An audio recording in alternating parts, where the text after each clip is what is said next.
معزز حاضرین اور محترم خواتین، السلام علیکم ورحمۃ اللہ وبرکاتہ۔ ہمارا جو آج کا موضوع ہے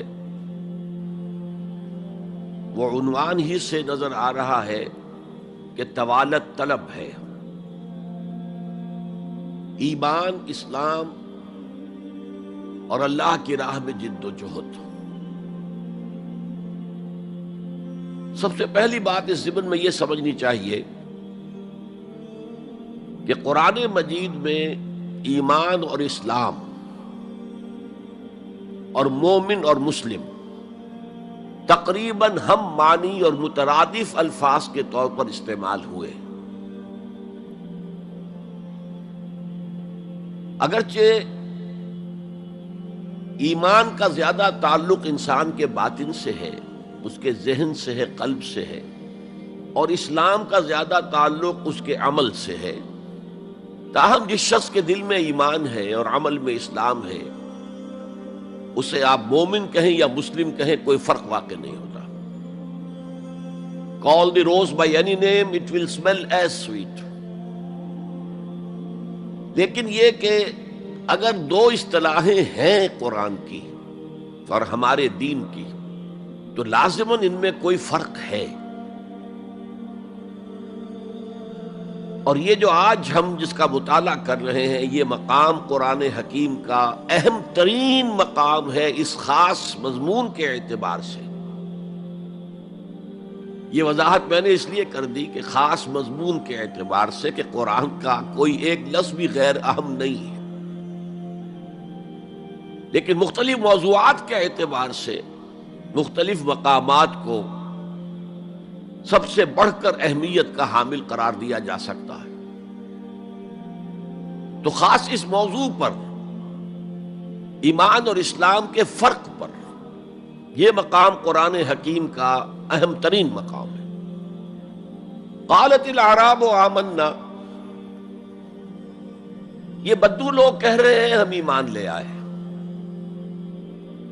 قل لم تؤمنوا، اے نبی ان سے کہہ دیجئے تم ایمان ہرگز نہیں لائے ہو۔ شاید بعض حضرات سوچے یہ ہرگز کا لفظ تم نے کہاں سے ایڈ کر دیا؟ تو عربی میں فعل ماضی کی نفی کا ایک طریقہ یہ ہے کہ ماضی ہی کے صیغے پر ما کا اضافہ کر دے، ما آمنتم، تم ایمان نہیں لائے ہو۔ لیکن فعل مضارع سے قبل لم لایا جائے تو یہ ماضی کی نفی ہے انتہائی تاکیدی۔ لم تؤمنوا، ما آمنتم نہیں کہا، لم تؤمنوا، تم ہرگز ایمان نہیں لائے ہو۔ ولیکن قولوا اسلمنا، ہاں یوں کہو کہ ہم اسلام لے آئے ہیں، یا ہم نے اطاعت قبول کر لی ہے، ہم نے سرنڈر کر دیا ہے، اسلام کی، اسلامی ریاست کی بالادستی قبول کر لی ہے۔ ولیکن قولوا اسلمنا، اور اب دیکھیے نہایت تاکیدی نفی پہلے ہو چکی ہے، لم تؤمنوا، پھر مزید تاکید ولما يدخل الایمان فی قلوبکم، ابھی تک ایمان تمہارے دلوں میں ہرگز داخل نہیں ہوا۔ یہ پھر لما، لم کا اضافہ ہے۔ یہ مقام ہے جہاں ان دونوں چیزوں کو بالکل علیحدہ کر کے ایک دوسرے کے مقابل میں لے آئے ہیں۔ ثابت ہوا ایمان کچھ اور ہے، اسلام کچھ اور ہے۔ ذرا نوٹ کر لیجئے کہ قرآن مجید میں یا اسلام کی اصطلاحات میں تین جوڑے ایسے ہیں کہ جن میں عام اور خاص کی نسبت ہے۔ ایمان خاص ہے، اسلام عام ہے، یعنی ہر مومن تو لازماً مسلم ہے، ہر مسلم لازماً مومن نہیں ہے۔ یہی معاملہ نبی اور رسول کا ہے۔ نبی عام ہے، رسول خاص ہے۔ ہر رسول تو لازماً نبی ہے، لیکن ہر نبی لازماً رسول نہیں ہے۔ یہی معاملہ جہاد اور قتال کا ہے۔ قتال تو لازماً جہاد ہے، لیکن جہاد لازماً قتال نہیں ہے۔ ان اصطلاحات کے بارے میں بہت خوبصورت بات کہی ہے مفسرین نے، اذا التقیا خالفا وَإِذَا خَالَفَ اجتماع۔ جب یہ اصطلاحات سامنے سامنے آتی ہے، ایک دوسرے کے آمنے سامنے، تو ان کے مفہوم میں اختلاف ہو جاتا ہے۔ لیکن علیحدہ علیحدہ آ رہی ہو، یہاں پر اکیلی اصطلاح ایمان ہے، یہاں پر اکیلی اصطلاح اسلام ہے، تو ان کے معنی تقریباً ایک ہو جاتے ہیں۔ اور دوسرے یہ کہ یہ اصطلاحات جو ہیں جوڑے، یہ ایک دوسرے کی جگہ پر استعمال ہو جاتے ہیں۔ تو ایمان کی جگہ اسلام، اسلام کی جگہ ایمان، یہ استعمال کیے جا سکتے ہیں۔ اور جیسا کہ میں نے شروع میں کہا، یہ دونوں تقریباً قرآن کے عام اسلوب کے اعتبار سے مترادف رحمانی الفاظ ہیں، لیکن یہاں انہیں بالکل علیحدہ کر دیا گیا ہے۔ قالت الاعراب آمنا قل لم تؤمنوا ولكن قولوا اسلمنا ولما يدخل الايمان في قلوبكم۔ اب ذرا پس منظر سمجھیے کہ یہ کون لوگ تھے جن سے یہ کہا جا رہا ہے۔ دیکھیے، آپ کو معلوم ہے کہ ابتدا میں جب کہ حضور ابھی مکہ میں تشریف فرما تھے، تو جس شخص کے دل میں ایمان یقین کے درجے میں آ جاتا تھا، صرف وہی کہتا تھا اشہد ان لا الہ الا اللہ واشہد ان محمد رسول اللہ۔ گویا کہ ایمان پہلے آتا تھا، اسلام بعد میں آتا تھا، اس لیے کہ انہیں معلوم تھا کہ اسلام کے اعلان کا مطلب کیا ہوگا۔ گویا کہ اپنے معاشرے کو میں چیلنج کر رہا ہوں، اپنے خاندان سے ہی نہیں، اہل و عیال سے بھی کٹ جانے کے لیے تیار ہوں۔ جو شخص اس حد تک یقین کا حامل ہو جاتا تھا، وہ پھر اسلام کا اعلان کرتا تھا۔ لیکن رفتہ رفتہ صورت بدلی، خاص طور پر ہجرت کے فوراً بعد۔ آپ کو معلوم ہے کہ وہاں اللہ تعالیٰ نے ایسے حالات اور اسباب پیدا کر دیے کہ جو دو قبیلے وہاں پر اصل عرب قبیلے آباد تھے، اوس اور خزرج، ان دونوں کے تمام اکابر ایمان لے آئے۔ اور قبائلی زندگی کا معاملہ آپ کو معلوم ہے کہ اگر سرداروں نے ایمان قبول کر لیا تو پھر دونوں قبیلوں نے ایمان قبول کر لیا۔ لیکن یہاں کیفیت اب وہ نہیں تھی۔ یقیناً بہت سے لوگ ان میں وہ تھے جنہوں نے دل کے ساتھ ایمان قبول کیا تھا، اس کے فیس ویلیو پر تسلیم کیا تھا، لیکن بہت سے لوگ وہ بھی تھے کہ جو یہ دیکھ کر کے پورا قبیلہ اسلام لا رہا، چلو ہم بھی شامل ہو جائیں۔ یہ صورت تبدیل ہونی شروع ہو گئی،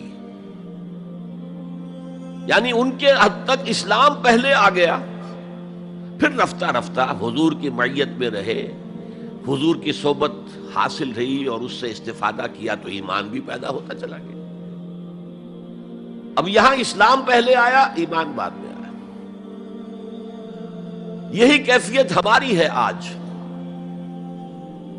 ہم مسلمان تو پیدائشی طور پر ہیں، مسلمان والدین کے گھر میں پیدا ہوئے، الا یہ کہ کوئی اور کسی دوسرے مذہب سے تعلق رکھنے والا ایمان قبول کرتا ہے، اسلام قبول کرتا ہے، تو اسے بھی اپنے خاندان سے کٹنا پڑتا ہے، اسے اسی طرح کے حالات سے، چاہے وہ مار پیٹ اور وہ پرسیکیوشن اور وہ تشدد اور وہ ٹارچر نہ ہو جو ہو رہا تھا مکہ مکرمہ میں، لیکن بہرحال کافی کچھ قیمت انسان کو ادا کرنی پڑتی ہے اپنے اسلام کے قبول کرنے کی۔ لیکن ہماری 99,999 فی لاکھ جو اکثریت ہے، وہ تو انہی پر مشتمل ہے جو آباء و اجداد کی وجہ سے due to accident of birth مسلمان ہیں۔ تو اسلام تو پیدائشی طور پر مل گیا، پیدا ہوتے ہی داہنے کان میں اذان پڑھی گئی، بائیں میں اقامت کہی گئی۔ بڑا عجیب سا نکتہ ہے، ایک صاحب نے جب بیان کیا تو میں واقعی چونک گیا۔ انسان کی پیدائش کے وقت اذان دی گئی اور اقامت کہی گئی، نماز کوئی نہیں، اور اس کے انتقال کے وقت نماز پڑھی گئی بغیر کسی اذان کے، بغیر کسی اقامت کے۔ گویا کہ اس نماز کی اذان اور اقامت پیدائش کے وقت ہے جو نماز جنازہ کی شکل میں اس کی موت کے وقت پڑھی جا رہی ہے۔ اور یوں کہا جا سکتا ہے کہ ہماری یہ دنیاوی زندگی بس اتنے ہی وقفے کا نام ہے جتنی کہ اذان اور اقامت اور نماز کے درمیان ہوتی ہے۔ بہرحال یہ جو صورتحال کی تبدیلی ہوئی، جس کو میں نے کہا کہ ہمارے ہاں یہ دوسری تبدیلی 100% موجود ہے، یہ تبدیلی اپنے کلائمیکس کو پہنچ گئی جب حضور کو اللہ تعالیٰ نے اتنی کامیابی عطا کی کہ مکہ بھی فتح ہو گیا۔ تو اگرچہ عرب میں کوئی فارمل گورنمنٹ نہیں تھی، کوئی حکومت فارمل وہاں قائم نہیں تھی، لیکن قریش کا مقام پورے عرب میں ایسے ہی تھا جیسے کہ کسی ملک کا صدر مقام ہوتا ہے۔ مذہبی مرکز وہی تھا، خانہ کعبہ وہاں تھا، تمام قبیلوں کے بت وہاں رکھے ہوئے تھے، قریش اس کے متولی تھے، لہذا قریش کو امتیازی حیثیت حاصل ہو گئی۔ اور اس کا سب سے بڑا معاشی فائدہ جو انہیں ہوا تھا وہ یہ تھا کہ جب کہ دوسرے کسی قبیلے کا کوئی تجارتی قافلہ بچ کر نہیں جا سکتا تھا، اس پہ لوٹ مار، وہاں قریش کے قافلے کو کوئی ہاتھ نہیں لگاتا تھا، اس لیے کہ ہمارے تو خدا ان کے ہاسٹیجز ہیں، ہمارے بت جو ہیں رکھے ہوئے ہیں ان کے پاس خانہ کعبہ کے اندر، اگر ہم ان کے قافلے پر کوئی حملہ کریں گے تو وہ ہمارے بتوں کی گردن توڑ کر یا ایسے اٹھا کر باہر پھینک دیں گے۔ تو بہت بڑا سیاسی اور بہت بڑا معاشی فائدہ قریش کو تھا اس خانہ کعبہ کی وجہ سے، اور اس پر ایک پوری سورت ہے قرآن مجید کی، لإلاف قریش ایلافہم رحلۃ الشتاء والصیف فلیعبدوا رب ھذا البیت الذی اطعمہم من جوع وآمنہم من خوف۔ اس گھر کی وجہ سے ان کو معاشی فوائد حاصل ہے اور امن حاصل ہے۔ بہرحال جب مکہ فتح ہو گیا حضور کے دست مبارک پر صلی اللہ علیہ وسلم، تو اب پورے عرب کے اطراف و اکناف میں یہ بات طے ہو گئی کہ اب جدید اصطلاح میں ہم کہیں گے it's no use continuing resistance. اب ہم کیا مخالفت کریں اور کیا اب آپ کا راستہ روکنے کی کوشش کریں، بات ختم ہو گئی جب مکے پر اب حضور کا قبضہ ہے صلی اللہ علیہ وسلم۔ تو اب قبیلوں نے اپنے وفد بھیجنے شروع کیے، فلاں وفد آ رہا ہے ایمان کا اعلان کر رہا ہے، پورا قبیلہ ایمان لے آیا ہے، فلاں قبیلے کا وفد آ رہا ہے ایمان کا اظہار کر رہے ہیں، مسلمان ہو گئے ہیں، پورا عرب مسلمان ہو گئے۔ اب یہ لوگ جو ایمان لا رہے تھے، اور ایمان لانے کا مطلب کیا ہے؟ صرف یہ کہہ دینا اشہد ان لا الہ الا اللہ واشہد ان محمد رسول اللہ صلی اللہ علیہ وسلم، ان کی اندرونی کیفیات تین میں سے کوئی سی ایک ہو سکتی تھی۔ یا تو واقعی ان میں سے بھی کچھ لوگ ایسے تھے جو واقعتاً صدق دل سے ایمان لائے، ایسا بھی ہو سکتا ہے کہ وہ پہلے ہی سے ایمان لا چکے ہوں لیکن اپنے قبیلے کی عصبیت کی وجہ سے، اور یہ کہ پھر قبیلے کو چھوڑ کر کہیں جانا پڑے گا، وہ اظہار نہ کر رہے ہوں، اب اس کے اظہار کے اندر کوئی معنی نہیں رہا، کوئی رکاوٹ نہیں رہی، کوئی رسک نہیں رہا، یہ بھی ہو سکتا ہے۔ تو ایک ممکن کیفیت تو یہ تھی کہ وہ ایمان لائے ہوں حقیقتاً صدق قلب سے، اور ایک ممکن صورت یہ تھی، اور یہ ہر انقلابی عمل میں ہوتا ہے، کہ مخالف انقلاب قوتیں جب یہ سمجھتی ہیں کہ اب ہمارا بس نہیں چلے گا، اب ہم انقلاب کا راستہ نہیں روک سکتے، تو بظاہر سرنڈر کر دیتے ہیں، لیکن دلوں میں ایک ارادہ ہوتا ہے دیکھیں گے کوئی موقع ملا، وہ حالات بدلے تو پھر ان سے نبٹ لیں گے۔ اگر کسی نے اس نیت سے اسلام کا اظہار کیا تو وہ گویا کہ منافق تھا، لیکن بہت سے لوگوں کی کیفیت ہو سکتی ہے نظری اعتبار سے کہ نہ مثبت طور پر ایمان ہے نہ منفی طور پر نفاق ہے، کوئی دھوکہ دینے کا ارادہ بھی نہیں ہے، کوئی صرف ٹائم گین کرنے کے لیے اسلام کا اظہار نہیں کیا ہے، تو گویا کہ یہ پازیٹو ویلیو ایمان کی +1 +2 +3 +4 ایمان کے درجے ہیں.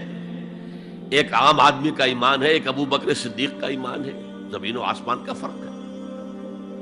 خود صحابہ میں یہ درجہ بندی تھی، اور ہم تو اپنے ایمان سے کیا نسبت اور کیا تناسب قائم کریں گے صحابہ کے ایمان کے ساتھ، بالخصوص ابو بکر صدیق جیسے صدیق اکبر کے ایمان کے ساتھ رضی اللہ تعالی عنہ.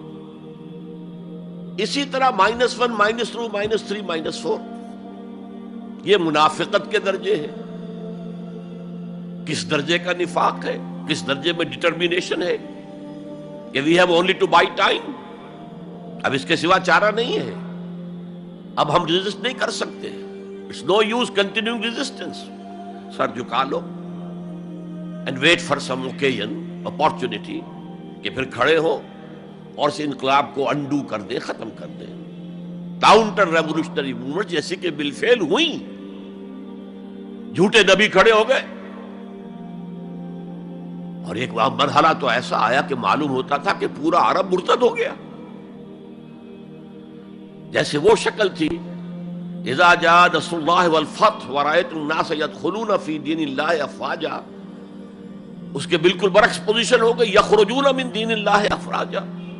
اسلام جو ہے وہ صرف چند شہر جو ہیں حجاز کے ان تک محدود رہ گیا. ابن تیمیہ رحمۃ اللہ علیہ نے ایک عنوان قائم کیا ہے، اثبات الاسلام بغیر الایمان. اسلام کا اثبات، تسلیم کر لینا اسلام کو بغیر ایمان کے. اس آیت کے حوالے سے قالت الاعراب آمنا قل لم تؤمنوا ولكن قولوا اسلمنا ولما يدخل الايمان في قلوبكم. اب اگلا ٹکڑا اس آیت کا یہ ثابت کر رہا ہے کہ وہ منافق نہیں تھے. وَإِن تُطِيعُوا اللَّهَ وَرَسُولَهُ لَا يَلِدْكُم مِّنْ أَعْمَالِكُمْ شَيْئًا. اگر تم اللہ اور اس کے رسول کی اطاعت کرتے رہو، اس لیے کہ اسلام کے معنی یہ تو ہے، یہ تو لازماً کرنا ہوگا. وہ دور جو ہے آج کی طرح تو نہیں تھا کہ نماز نہ پڑھو تب بھی مسلمان، پڑھو تب بھی مسلمان، کروڑ پتی ہونے کے باوجود حج نہ کرو تب بھی مسلمان. تو یہ بات تو نہیں تھی اس وقت. تو یہ کہ اطاعت تو کرنی پڑتی تھی، اس لیے کہ اطاعت تو ظاہر ہو جاتی ہے، کوئی کر رہا ہے کون نہیں کر رہا ہے.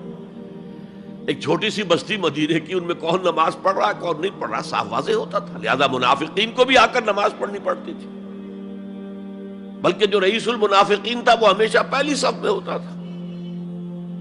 اور جب حضور صلی اللہ علیہ وسلم خطبہ دینے کے لیے کھڑے ہوتے تھے تو پہلے وہ کھڑا ہوتا تھا اور کہتا لوگوں دیکھو ان کی بات توجہ سے سنو، یہ اللہ کے رسول ہے. وہ اپنی اہمیت جتانے کی خاطر، اس لیے کہ یہ جو اوس اور خزرج کے 2 قبیلے تھے، ان میں اوس کا قبیلہ چھوٹا تھا، خزرج کا بڑا تھا، اور اس کا سردار یہ تھا سب سے بڑا. اور اس کے لیے طے ہو چکا تھا، مدینے والے اس ضرورت کو محسوس کر رہے تھے کہ یہاں 5 قبیلے آباد ہیں، اور 2 تو قدیم عرب کے ہیں جو یمن سے آ کر آباد ہوئے، اوس اور خزرج، اور 3 عرب سے باہر سے آئے ہوئے ہیں یہودی قبائل، بنو قینقاع، بنو نذیر یا نزیر اور بنو قریظہ. اب 5 قبیلوں کا ایک شہر ہے، ہر قبیلے کا نظام تو اپنی جگہ مستحکم ہے، اس کا ایک سردار ہے اور اس کی بات قبیلے والوں کو ماننی ہے. لیکن ان 5 کے درمیان معاملات جو ہیں، کوئی آربیٹریٹر ہونا چاہیے، کوئی ایک ایسا ہونا چاہیے شخص کہ جس کی بات وہ 5 سنے اور مانے. اس لیے انہیں بادشاہ کی ضرورت محسوس ہوئی کہ کسی کو ہم اپنا بادشاہ بنا لیں. اور قرۂ فال بنام من دیوانہ زدند عبداللہ ابن ابی، اس کے بارے میں طے ہو گیا یہ ہمارا بادشاہ ہوگا. اس کے لیے تاج تیار ہو گیا سونے کا. تاج پوشی باقی تھی کہ حضور تشریف لے آئے بے تاج بادشاہ کی حیثیت سے. اس کے سارے خواب بکھر گئے. لہذا منافق اول بھی وہ اور رئیس المنافقین بھی وہ. ایمان تو وہ بھی لے آیا، اگرچہ لایا ذرا لیٹ غزوہ بدر کے بعد، لیکن یہ ہے کہ وہ ایمان لایا تھا اسی انداز کا کہ ابھی دیکھیں گے، ہوا دیکھو، ہوا کا رخ دیکھو، تیل کی دھار دیکھو، کوئی حالت ایسی ہو جائے کہ پھر یہ معاملہ تلپٹ کر دیا جائے. تو یہاں کہا جا رہا ہے وَإِن تُطِيعُوا اللَّهَ وَرَسُولَهُ لَا يَلِدْكُم مِّنْ أَعْمَالِكُمْ شَيْئًا، جبکہ منافق کا کوئی عمل بھی قبول نہیں. لیکن یہاں فرمایا گیا کہ اگر تم اللہ اور اس کے رسول کی اطاعت کرتے رہو گے تو اللہ تعالیٰ تمہارے اعمال کے اجر و ثواب میں کوئی کمی نہیں کرے گا. دیکھیے اصولی اعتبار سے بات یہ ہے کہ ایمان کے بغیر کوئی عمل جو ہے قبول نہ ہو. یہاں ایمان کے بغیر نیکیوں کے اعمال کے قبولیت کا اعلان کیا جا رہا ہے. گویا کہ یہ ایک خاص رعایت ہے، اس لیے آیت ختم ہو رہی ہے ان اللہ غفور الرحیم. اللہ غفور ہے، اللہ رحیم ہے. یہ اس کے شان غفاری کا صدقہ ہے، یہ اس کی شان رحیمی کا صدقہ ہے کہ اس حال میں بھی تمہارے اعمال اگر تم اطاعت کرتے رہو گے اللہ اور اس کے رسول کی تو اللہ قبول فرما لے گا. البتہ یہاں یہ نوٹ آف کوشن سامنے رہنا چاہیے کہ اطاعت جزوی نہیں، اطاعت کلی، پوری کی پوری اطاعت. دو حکم بھی دیا گیا ہے، ماننا پڑے گا. جزوی اطاعت اطاعت نہیں ہے. Partial obedience is no obedience. اس لیے کہ اگر آپ نے ایک حکم قبول کر لیا ایک نہیں کیا تو جو نہیں کیا کیوں نہیں کیا کہ وہ آپ کے نفس کو پسند نہیں، جو قبول کیا وہ کیوں کیا کہ نفس نے الاؤ کر دیا آپ کو کہ ٹھیک ہے کر لو کوئی حرج نہیں.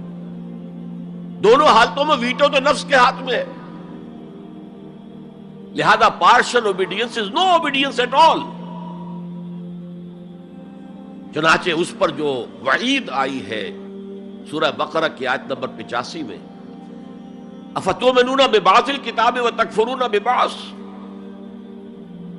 تو کیا تم ہماری کتاب اور شریعت کے ایک حصے کو مانتے اور ایک کو نہیں مانتے؟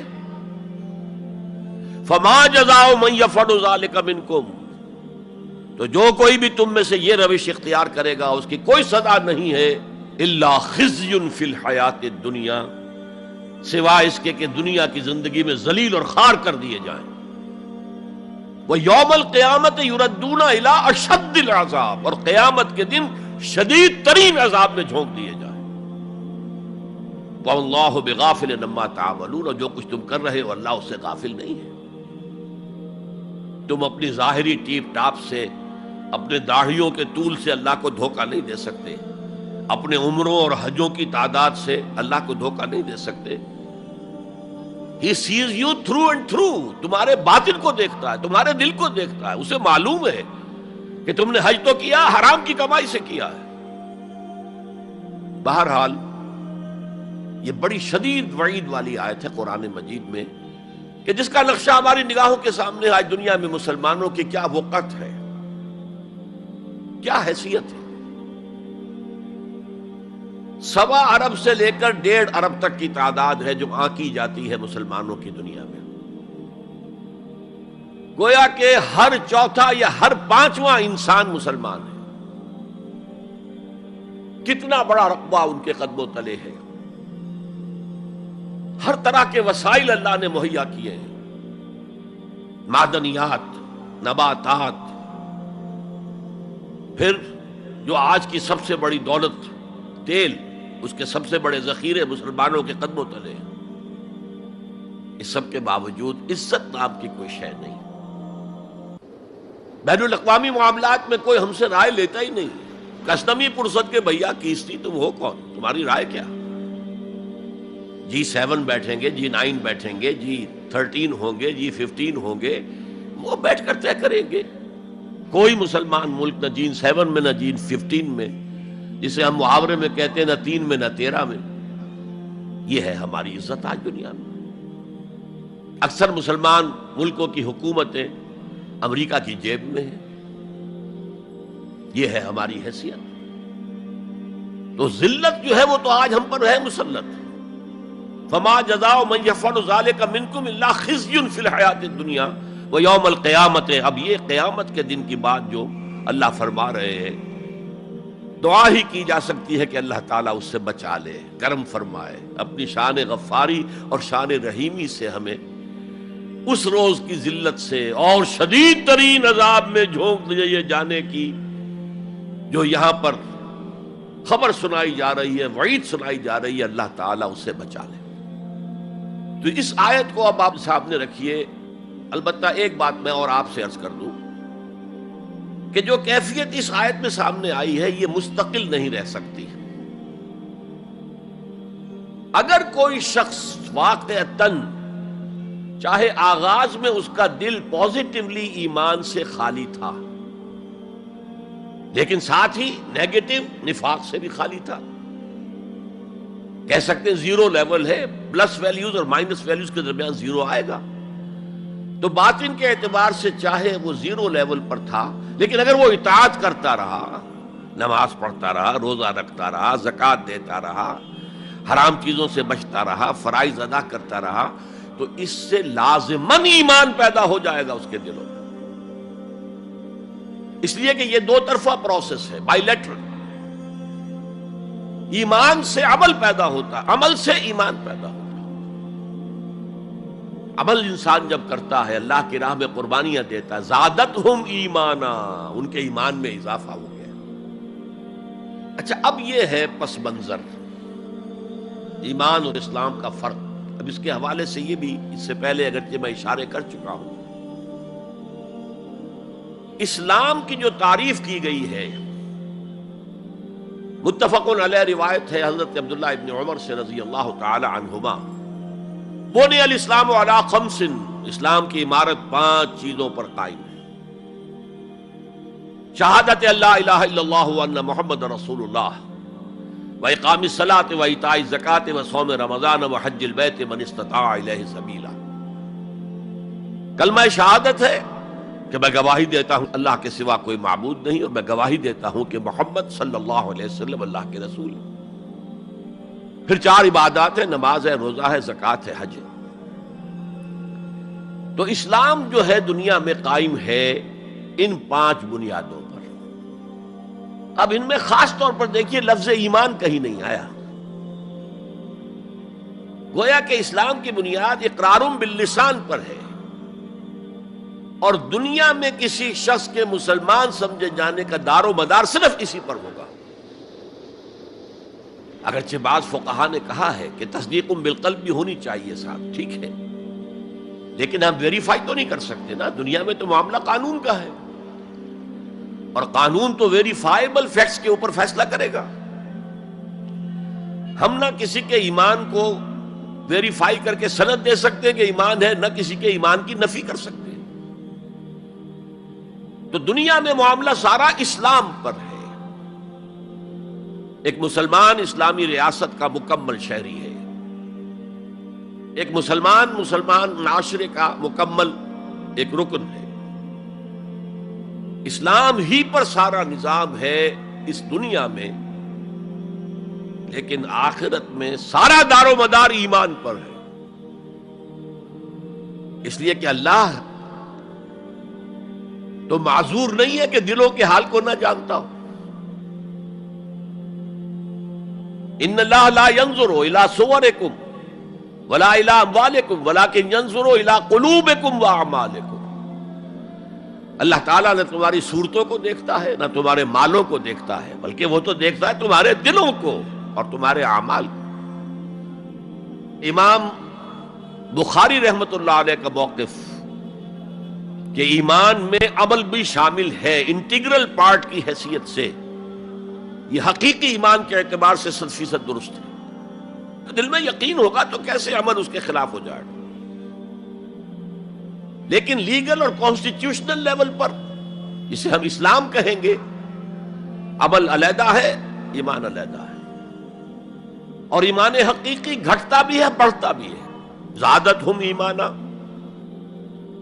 وما زادہم الا ایمانا وتسلیما، سورہ احزاب میں فرمایا کہ وہ جو 12,000 کا لشکر آ گیا تھا اور ایک شدید صورت پیدا ہو گئی تھی، اور محسوس ہوتا تھا perhaps this is the end، جیسے کہ ایک چراغ جل رہا ہے میدان میں رکھا ہوا اور جھکڑ چل رہا ہے بجھانے کے لیے، تو منافقین کا نفاق ان کی زبانوں پر آ گیا۔ ما وعدنا اللہ ورسولہ الا غرورا، ہم سے اللہ اور اس کے رسول نے جو وعدے کیے تھے وہ سب جھوٹے ثابت ہوئے، ہم سے کہا گیا تھا کیسر و کسریٰ کے خزانے تمہارے قدموں میں ہوں گے، اور آج کیا ہے؟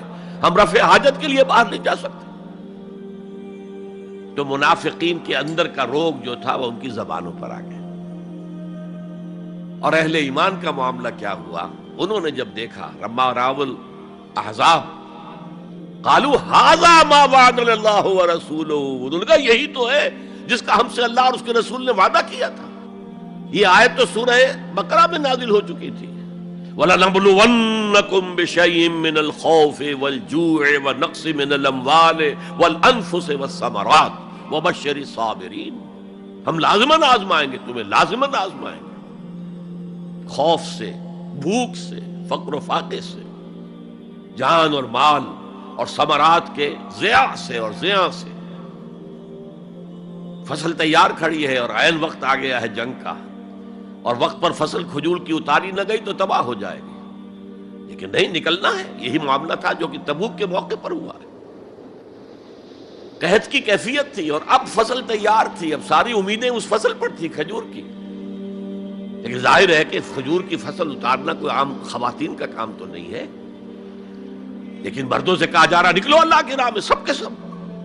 پہلی مرتبہ لفیر عام تھی، ہر صاحب ایمان نکلے، تو ایک بہت بڑی آزمائش۔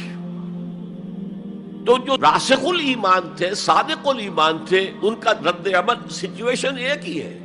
منافقین کہہ رہے ہیں ما وعدنا اللہ ورسولہ الا غرورا، ہمیں تو اللہ اور اس کے رسول نے سبز باغ دکھا کر بروا دیا،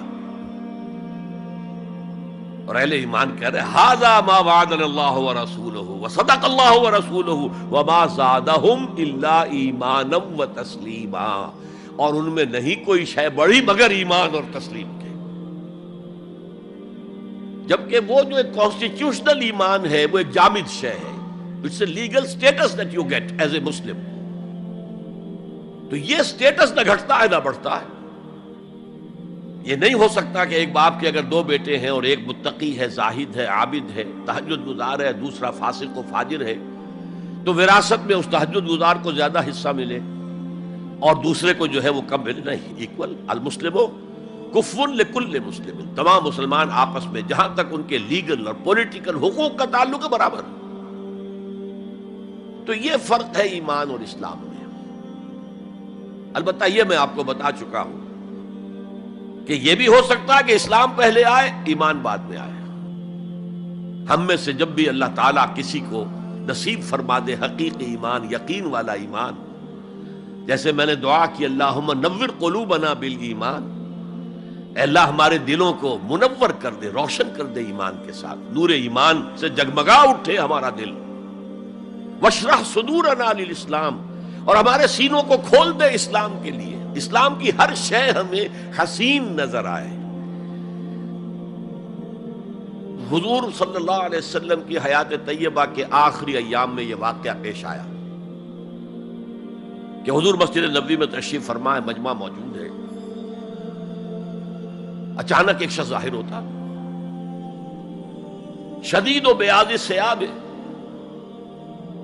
شدید و سواد الشعر، اس کا لباس انتہائی سفید صاف، کوئی اس پر دھبا نہیں، داغ نہیں، میل نہیں، بال انتہائی سیاہ چمکدار، گرد آلود نہیں، ولا یعرفہ احد منا، اور ہم میں سے اسے کوئی پہچانتا بھی نہیں تھا۔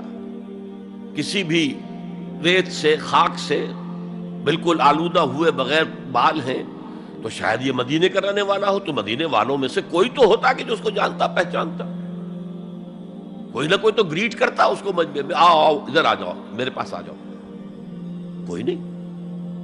اور اگر براہ راست باہر سفر سے آ رہا ہے تو کچھ گرد آلود بال ہوتے، کچھ کپڑے میلے کچیلے ہوتے، تو لوگ حیران تھے۔ اور مزید یہ کہ اس نے سیدھا تیر کی طرح مجمع کو چیرتا ہوا حضور کے عین سامنے جا کر بیٹھ گیا۔ اب لوگ حیران ہیں، یہ ہے کون؟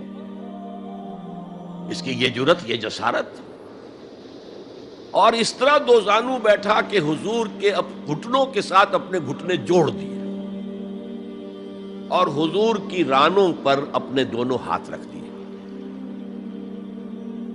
اب سوال کیا، یا محمد اخبرنی عن الاسلام،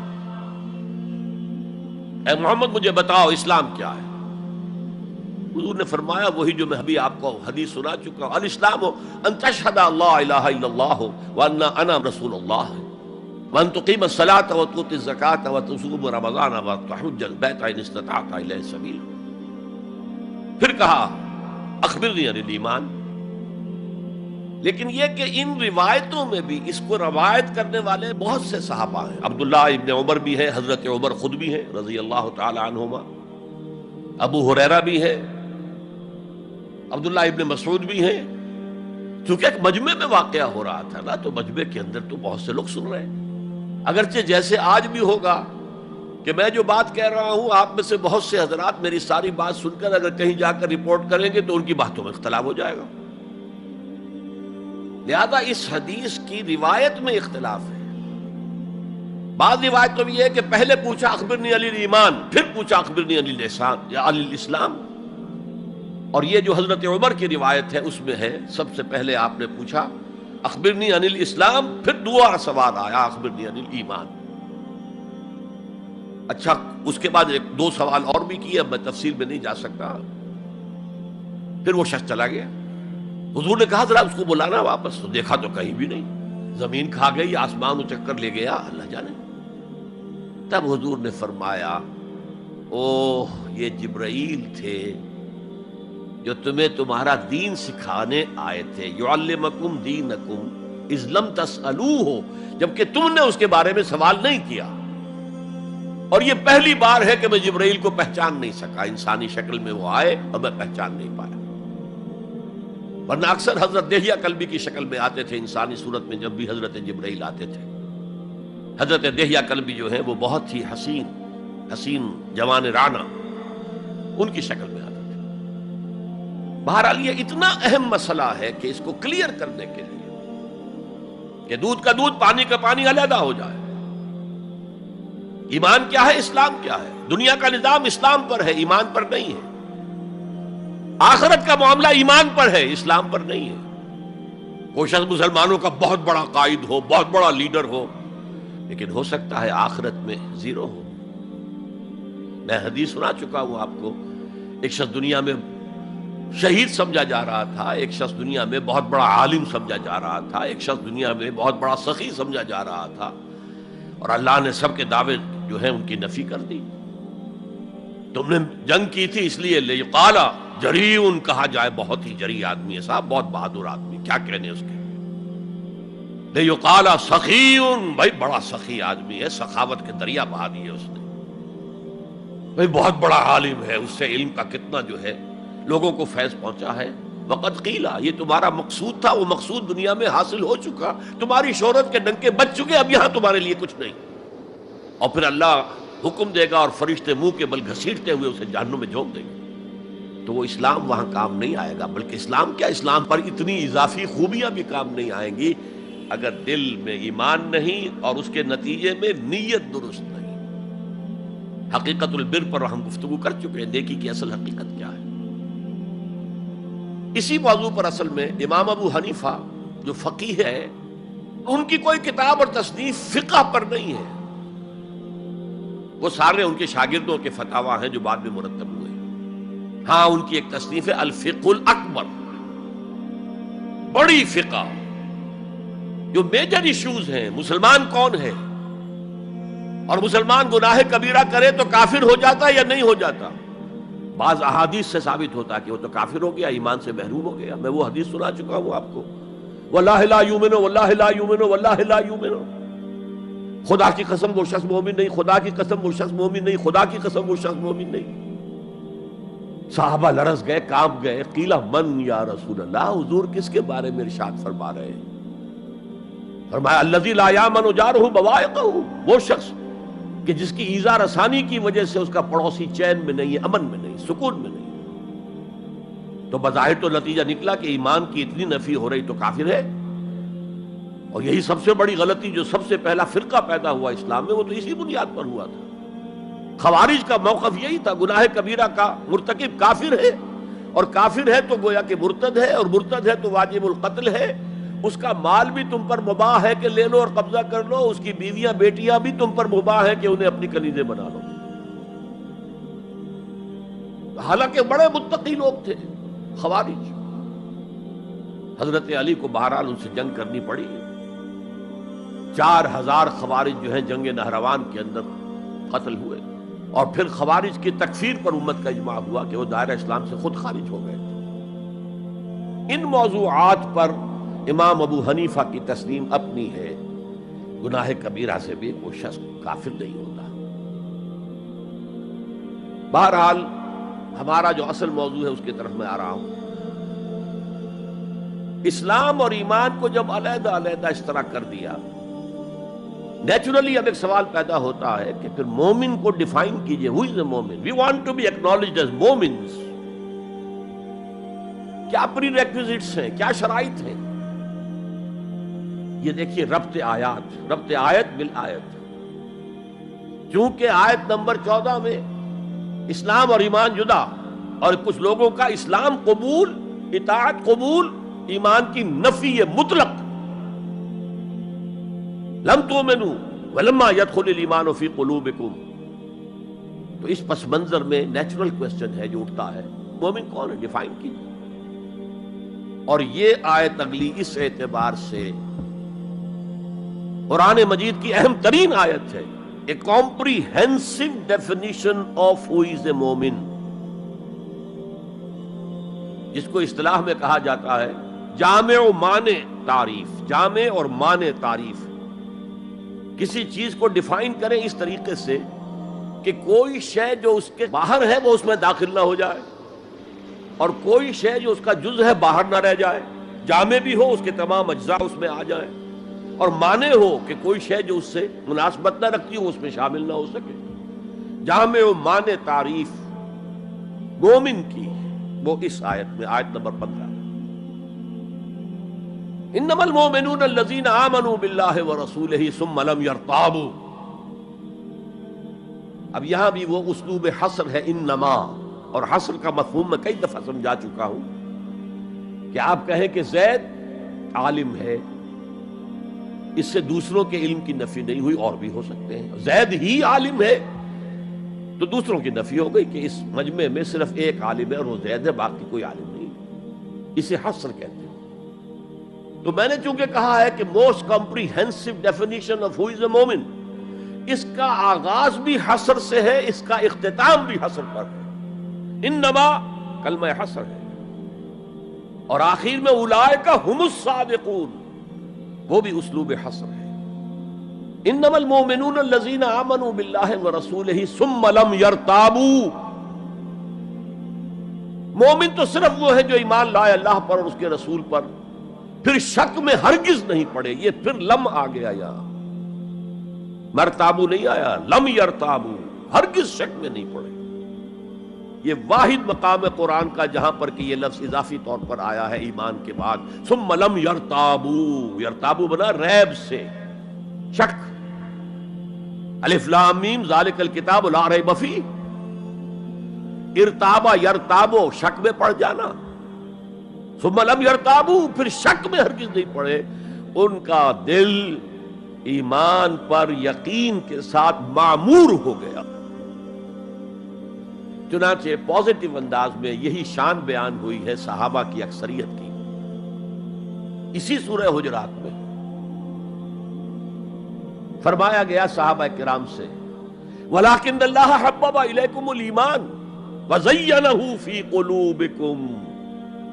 اللہ نے تو تمہارے نزدیک ایمان کو محبوب بنا دیا ہے اور تمہارے دلوں میں کھبا دیا ہے، مزین کر دیا تمہارے دلوں کو ایمان سے، منور کر دیا تمہارے دلوں کو ایمان سے.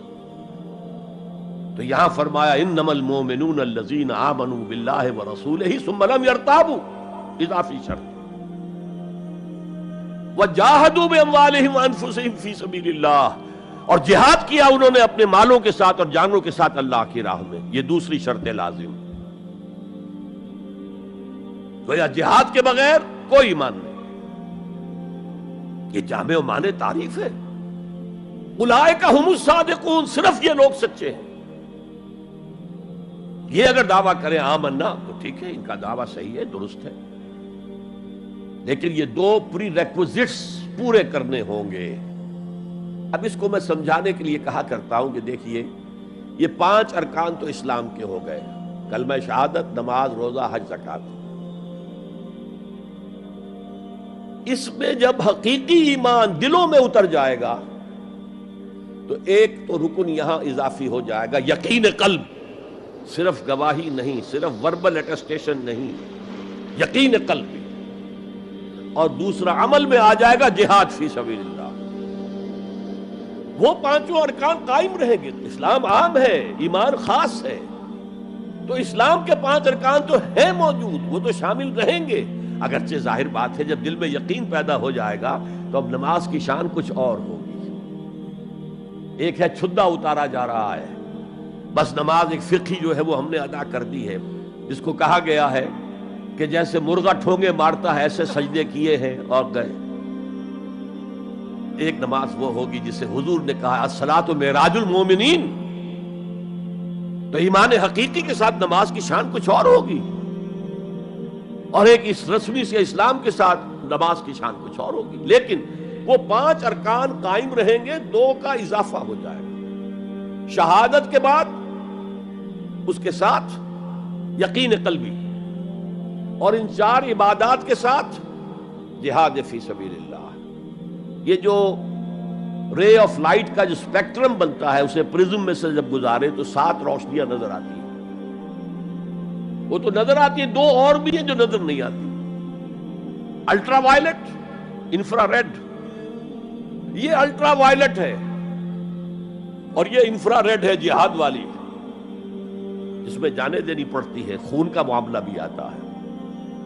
یہ گویا کہ حقیقی ایمان کے 7 ارکان ہو جائیں گے، 5 جمع 2،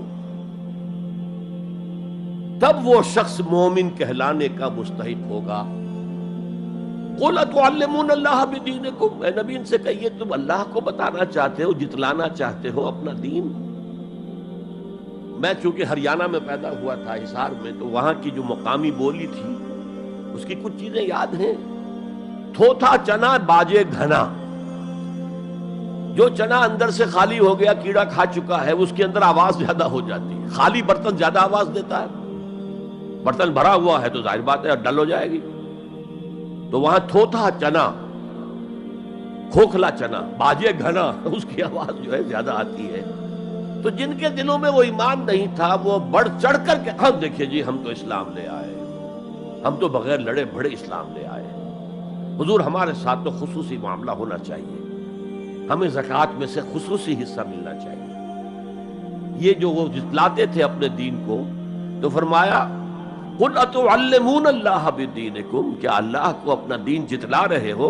وَاللَّهُ يَعْلَمُ مَا فِي السَّمَاوَاتِ وَمَا فِي الْأَرْضِ، اللہ کو تو معلوم ہے جو کچھ آسمانوں میں ہے اور جو کچھ زمین میں ہے۔ وَاللَّهُ بِكُلِّ شَيْءٍ عَلِيمٌ، اللہ تو ہر چیز کا جاننے والا ہے۔ اگر حقیقی ایمان تمہارے دلوں میں تو اللہ کو معلوم ہے، اور جیسا ایمان تم لائے ہو اللہ جانتا ہے اس کو۔ آیا واقعی صدق دل کے ساتھ ہے، یا نفاق کے اور دھوکے کے ساتھ ہے، یا یہ کہ خالی اسلام ہے، زیرو لیول ہے۔ یمنون علیک ان اسلموا، اے نبی یہ آپ پر احسان دھر رہے ہیں کہ ہم اسلام لے آئے، دیکھیے جی ہم نے تو اطاعت قبول کر لی، آپ نے قریش سے تو اتنی جنگیں کی ہیں، فلاں سے تو اتنی جنگیں کی ہیں، آپ کے ساتھ ہی اتنے شہید بھی ہوئے، ہم نے تو جنگ نہیں کی، ہم ایسے ہی مان لے آئے ہیں، تو گویا کہ احسان ہے ہمارا۔ یمنون علیک، مننا یمنو احسان دھرنا، یمنون علیک ان اسلموا قل لا تمنوا علی اسلامکم، کہہ دیجئے مجھ پر اپنے اسلام کا احسان مت دھرو، بل اللہ یمن علیکم ان ہداکم للایمان، بلکہ اللہ تم پر احسان دھرتا ہے کہ تمہیں اسلام کا راستہ دکھا دیا ہے۔ تم اسلام میں آ گئے ہو تو ایمان کا راستہ تمہیں دکھا دیا ہے، اب عمل کرتے رہو گے تو ایمان پیدا ہو جائے گا۔ یہ جو میں نے عرض کیا تھا کہ یہ کیفیت اثبات الاسلام بغیر الایمان یہ مستقل نہیں ہے، یہ عارضی ہے۔ جب عمل کریں گے تو ایمان پیدا ہو جائے گا۔ تو بل اللہ یمن علیکم ان ہداکم للایمان ان کنتم صادقین، بلکہ اللہ کا احسان مانو کہ اس نے تمہیں اسلام کے راستے پر لا کر گویا کہ اس سڑک پر ڈال دیا ہے جو ایمان کی طرف لے جا رہی ہے۔ اگر تم اسلام کے بارے میں بھی سچے ہو، یعنی وہ لوگ نکل جائیں گے جو دھوکہ دینے کے لیے ایمان لا رہے تھے۔ ان اللہ یعلم غیب السماوات والارض، یقیناً اللہ جانتا ہے ہر پوشیدہ چیز کو جو آسمانوں کی ہے اور زمین کی ہے۔ اور یہ غیب کا لفظ ہماری نسبت سے ہے، نوٹ کر لیجئے اسے، اللہ کے لیے کوئی غیب نہیں ہے، سرے سے کوئی غیب، ہر شے اس کے لیے شہود ہے، ہر شے ہر آن اس کی نگاہوں کے سامنے، کوئی شے اس کے لیے غیب نہیں۔ یہ ریلیٹیو ٹرم ہے جو ہمارے لیے غیب ہے۔ واللہ بصیر بما تعملون، اور جو کچھ تم کر رہے ہو اللہ اسے دیکھ رہا ہے۔ اچھا، اب پھر پہلی دو آیات کی طرف آ جائیے۔ اسلام ایمان علیحدہ چیز ہے۔ ایمان کی تعریف یقین قلبی دل میں، اور جہاد فی سبیل اللہ عمل۔ گویا کہ ان میں سے کوئی ایک چیز بھی نہیں ہے تو پھر مومن نہیں ہو تم۔ دل میں یقین نہیں تو مومن نہیں، عمل میں جہاد نہیں تو مومن نہیں۔ اب اسی کو دوسرے مقام سے جو میں نے آیات پڑھی تھی، سورہ صف کی آیت نمبر 10-11، یا ایھا الذین آمنوا هل ادلکم علی تجارۃ تنجیکم من عذاب علیم، اہل ایمان کیا میں تمہاری رہنمائی کروں اس تجارت کی جانب جو تمہیں جہنم کے عذاب سے بچا دے، نجات دے دے۔ سوالیہ انداز، یہ قرآن کا بھی انداز ہے، حضور کا بھی انداز تھا۔ پہلے سوال کیا جائے تاکہ اذہان سوچنے کی طرف آمادہ ہو جائے، تیار ہو جائیں کہ اب آگے کیا بات آ رہی ہے۔ حضور بھی سوال کیا کرتے تھے، اتدرون من المفلس، تم جانتے ہو مفلس کسے کہتے ہیں؟ اکثر و بیشتر صحابہ کا جواب ہوتا تھا اللہ و رسول عالم، اللہ اور اس کا رسول بہتر جانتے ہیں۔ پھر حضور دوبارہ پوچھتے تھے تو اپنی اپنی سمجھ کے مطابق جواب دیتے تھے۔ المفلس عندنا ما لا درہم لہ ولا دینارا، حضور ہم مصرف اسی کو سمجھتے ہیں جس کے پاس نہ درہم ہے نہ دینار ہے۔ فرمایا نہیں، میری امت کا مفلس وہ ہوگا جو قیامت میں حاضر ہوگا تو نمازوں کی بھی بہت بڑی گٹھری لے کر آئے گا، روزے بھی ہوں گے، عمرے بھی ہوں گے، حج بھی ہوں گے، نیکیوں کی بہت بڑی بڑی گانٹھیں ساتھ ہوں گی، لیکن حقوق العباد میں اس نے کوتاہی کی ہوگی۔ قد اکل مال ھذا، اس شخص کا مال ہڑپ کر لیا ہوگا غلط طریقے سے، بہنوں کا حصہ وراثت میں کھا لیا ہوگا، کسی پر تہمت لگائی ہوگی، کسی کی غیبت کی ہوگی، اور وہ سارے دعوے دار جمع ہو جائے، اللہ اس شخص نے میرے ساتھ یہ کیا، اللہ اس شخص نے میرے ساتھ یہ کیا، تو اس کی نیکیاں سب دے دی جائیں گی۔ اچھا بھائی، وہاں کوئی اور کرنسی تو ہے نہیں کہ اتنے ہزار جرمانہ یا اتنا لاکھ جرمانہ، اچھا تم اس کی نمازیں لے جاؤ، تم اس کے روزے لے جاؤ، تم اس کے حج اور عمرے لے جاؤ، خالی ہو گیا، اور دعوے دار اب بھی باقی ہیں، تو ان کے گناہ اب ان کے حساب میں پڑنے شروع ہوں گے، اور وہ ان کے گناہوں کے بوجھ تلے دب کر جہنم میں جھونک دیا جائے۔ یہ مفلس ہے، یہ انداز تھا، یہ قرآن کا بھی انداز ہے اور یہی حضور کا انداز تھا۔ یا ایھا الذین آمنوا هل ادلکم علی تجارۃ تنجیکم من عذاب علیم، اے ایمان والو، اے ایمان کے دعوے دارو، یا اے وہ لوگوں جو ایمان قانونی حاصل کر چکے ہو، یا اے وہ مسلمانوں جن کی رسائی ابھی تک حقیقی ایمان تک نہیں ہوئی، یا ایھا الذین آمنوا هل ادلکم علی تجارۃ تنجیکم من عذاب علیم، کیا میں بتاؤں تمہیں وہ تجارت، وہ کاروبار جس کا نفع کیا ہوگا کہ جہنم سے چھٹکارا پا جاؤ۔ اب یہاں ایک منٹ رک کر توقف کر کے نظم کلام کے اعتبار سے ایک نتیجہ سامنے لے آئیے، اگر وہ تجارت نہیں کرو گے تو جہنم سے نجات کی امید یہ تمہاری وشفل تھنکنگ ہے، تمہاری آرزویں ہیں، تلک امانیہم، یہ ان کی خواہشات ہیں جنہوں نے عقیدوں کی شکل اختیار کر لی ہے۔ یہ اللہ کا کلام ہے، یہ اس میں کوئی شے جو ہے محض شاعرانہ لفاظی کے لیے یا شاعرانہ مبالغے کے لیے تو نہیں ہے نا۔ گنجینہ معنی کا طلسم اس کو سمجھیو جو لفظ کے غالب میرے اشعار میں آوے، تو قرآن میں جو لفظ آ رہا ہے وہ ہر لفظ اپنی جگہ پر معنی کا خزانہ ہے۔ هل ادلکم علی تجارۃ تنجیکم من عذاب علیم، اب جواب سنیے، تؤمنون باللہ ورسولہ، ایمان لاؤ اللہ پر اور اس کے رسول پر جیسا کہ ایمان لانے کا حق ہے۔ بات وہی ہو گئی نا، وہ پہلا تمہارا قانونی ایمان تھا،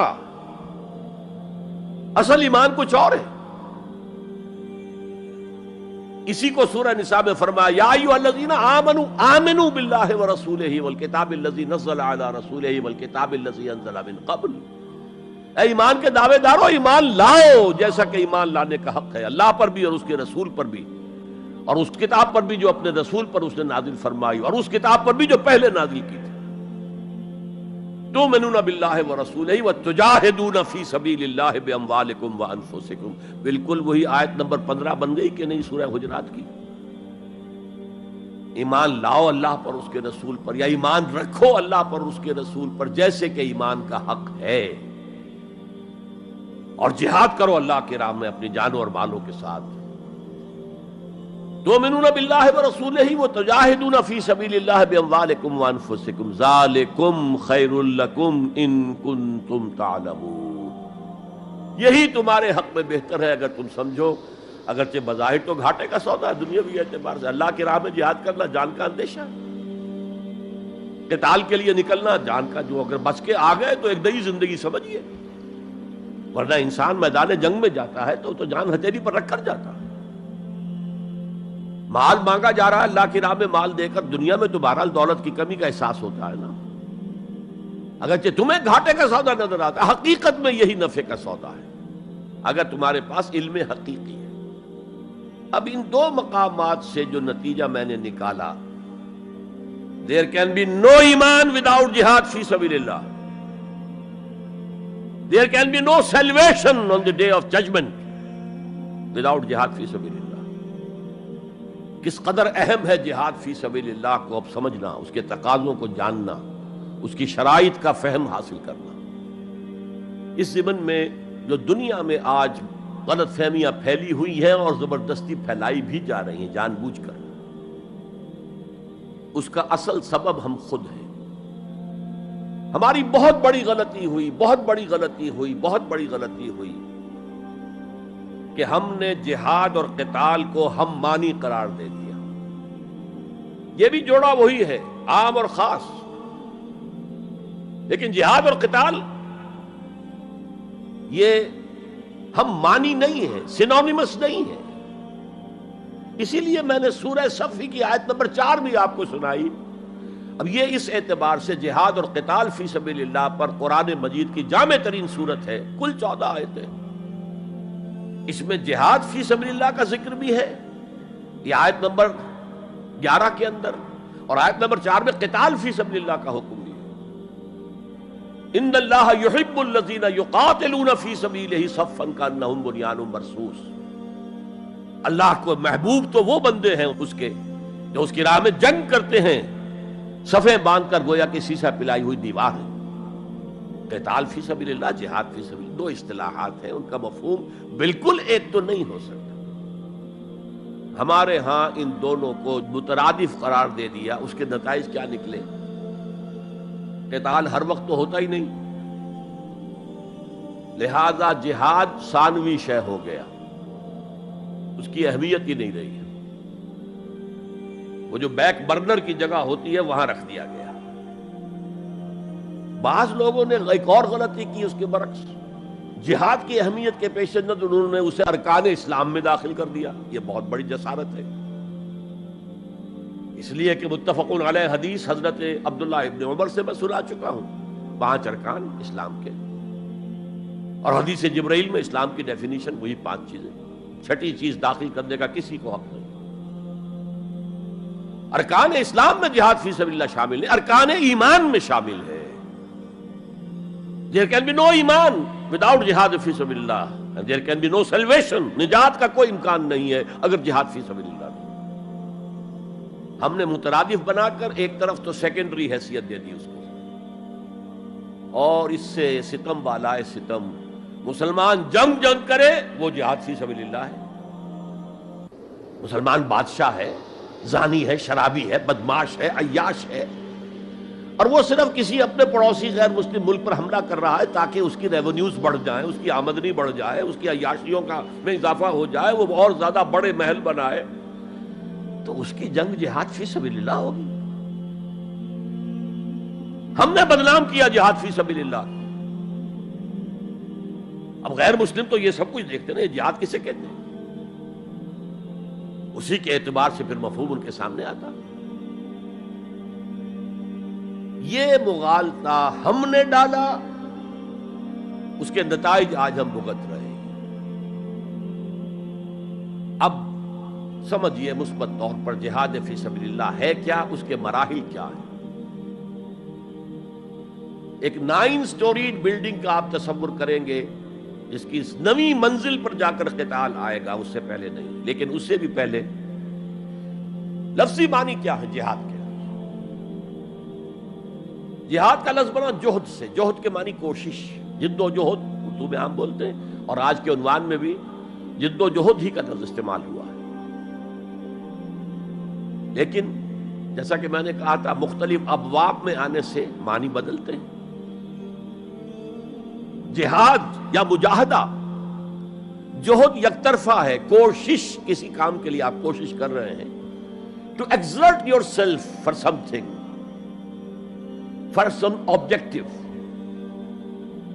لیکن جہاد یا مجاہدہ بنے گا جبکہ دو افراد ایک دوسرے کے مقابلے میں آ کر کوشش کر رہے ہیں، رسا کشی ہو رہی ہے.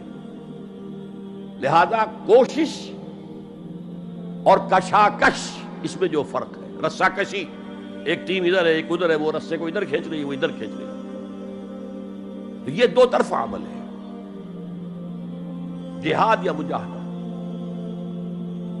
اسی طریقے سے قتل اور مقاتلہ یا قتال. کوئی شخص جا رہا تھا، آپ نے شوٹ کر دیا، یہ قتل ہے، یک طرفہ عمل ہے. دو فوجیں آمنے سامنے ہیں، یہ ان کو قتل کرنا چاہتے ہیں وہ ان کو قتل کرنا چاہتے ہیں، یہ قتال ہے، یہ جنگ ہے. یا مقاتلہ ہے، دونوں مصدر ہیں یہ، جوہد، کوشش. اچھا انگریزی میں آپ کیا کہیں گے؟ To strive for something, کسی چیز کے لیے کوشش کرنا. اور جہاد کیا ہوگا؟ To struggle against something, وہ اگینسٹ ہوگا، اسٹرگل، محنت. اس فرق کو ذہن میں رکھیے. جوہد کوشش، ٹو اسٹرائیو کوشش کرنا. جہاد کشاکش، کھینچ تان. جہاں جوہد کے مقابلے میں آ جائے، وہ اس کو ناکام کرنے کی کوشش کرے، یہ اس کو ناکام کرنے کی کوشش کرے. ایک ویکنسی ڈکلیئر ہوئی ہے، اب آپ پورا زور لگا رہے ہیں، جو سفارش ہو سکے، جو کچھ ہو سکے کسی طریقے سے مجھے ملے. ایک اور شخص بھی زور لگا رہا ہے، یہ آپ کا جہاد ہو رہا ہے. اور قتل یک طرفہ عمل ہے، قتال جنگ ہے، دو طرفہ. اب دیکھیے یہ جو جہاد ہے یہ اس کائنات کی سب سے بڑی حقیقت ہے. Every living organism on this planet is continuously in جہاد. آپ خود کہتے ہیں اسٹرگل فار ایگزسٹنس، مقابلہ نہیں ہوتا اس میں.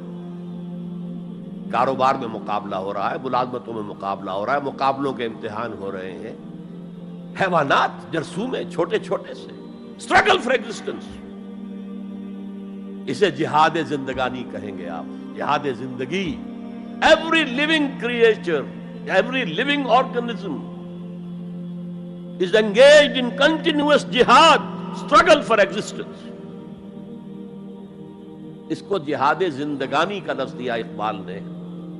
یقین محکم عمل پہم محبت فاتح عالم، جہاد زندگانی میں ہے یہ مردوں کی شمشیریں.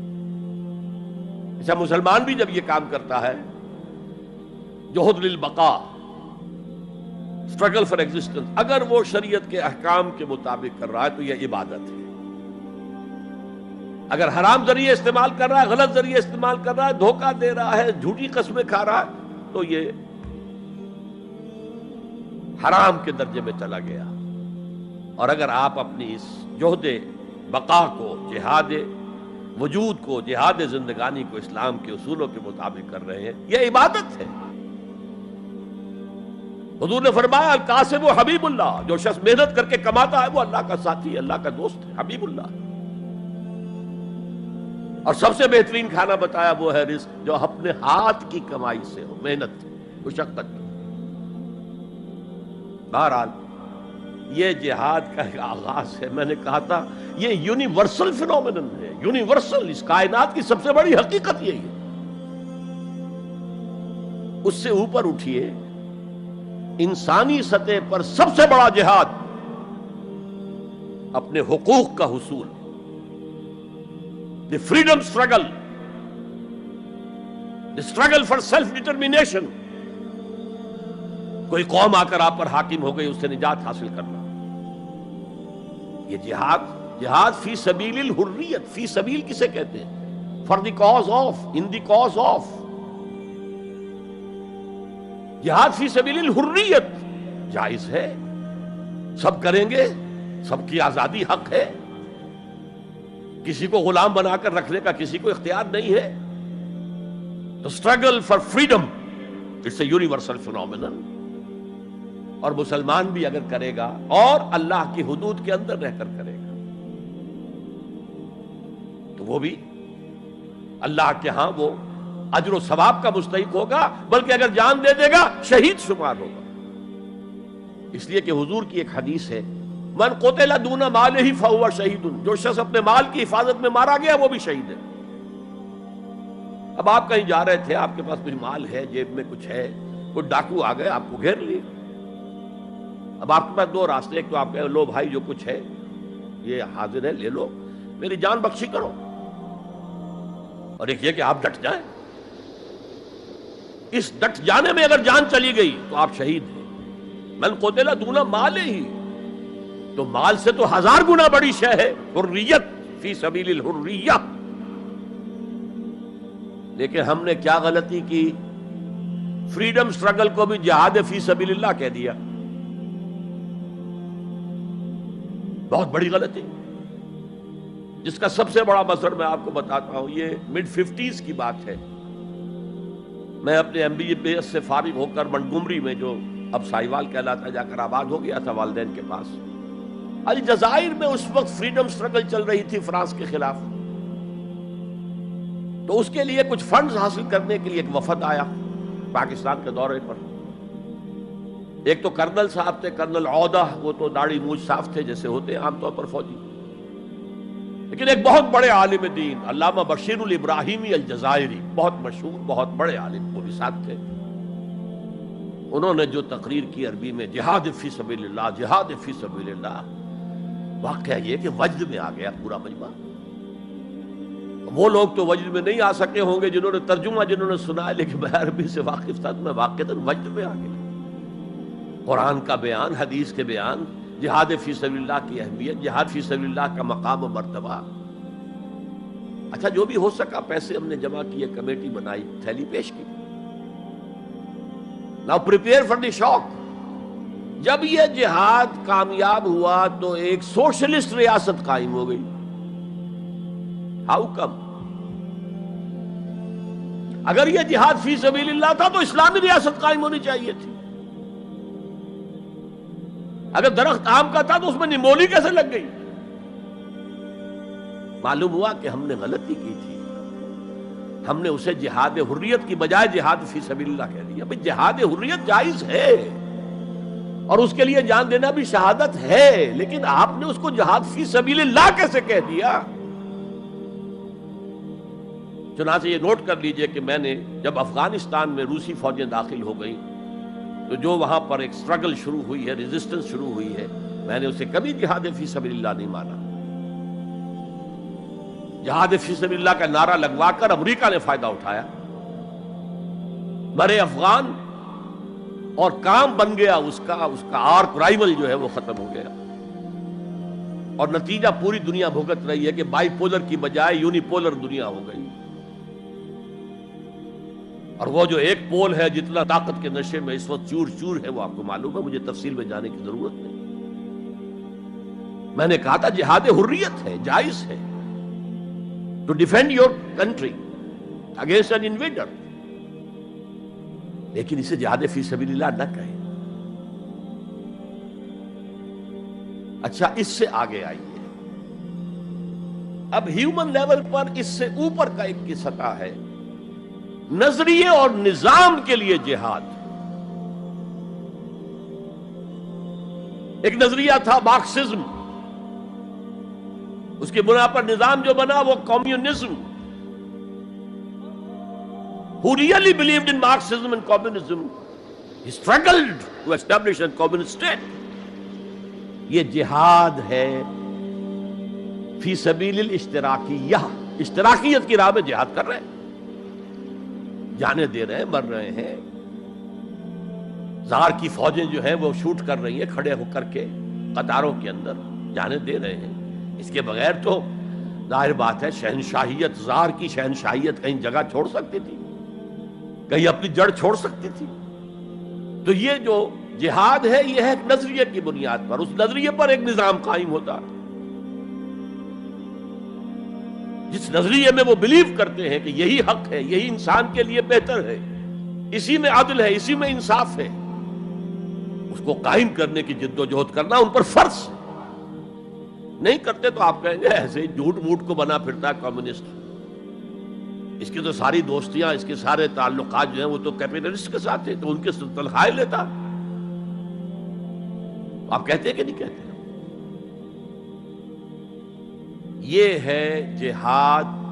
اگر وہ نظریہ ایمان ہے اور نظام اسلام ہے، اس کے لیے جو جہاد ہوگا وہ جہاد فی سبیل اللہ ہے.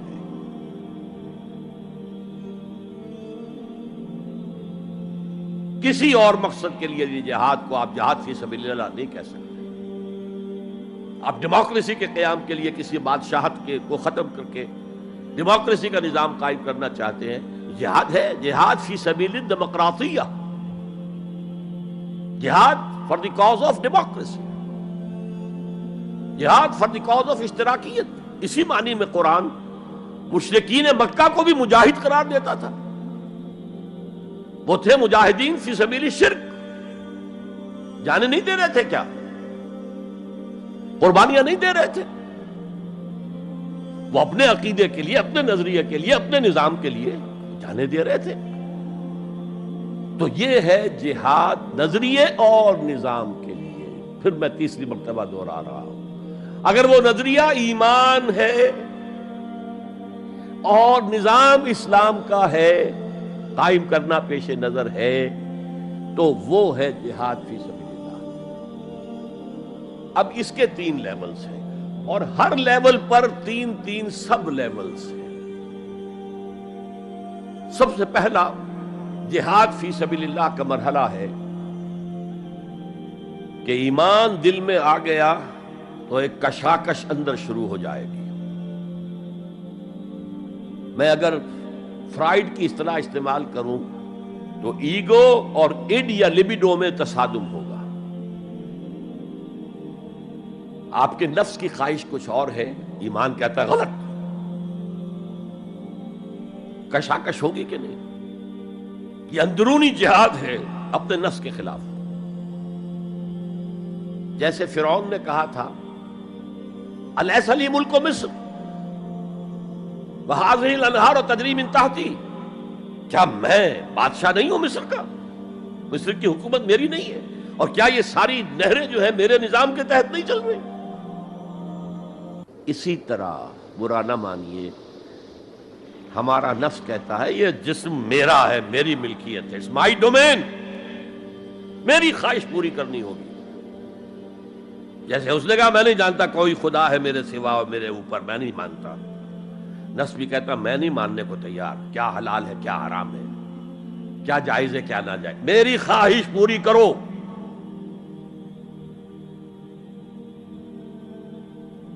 اس کے خلاف جہاد،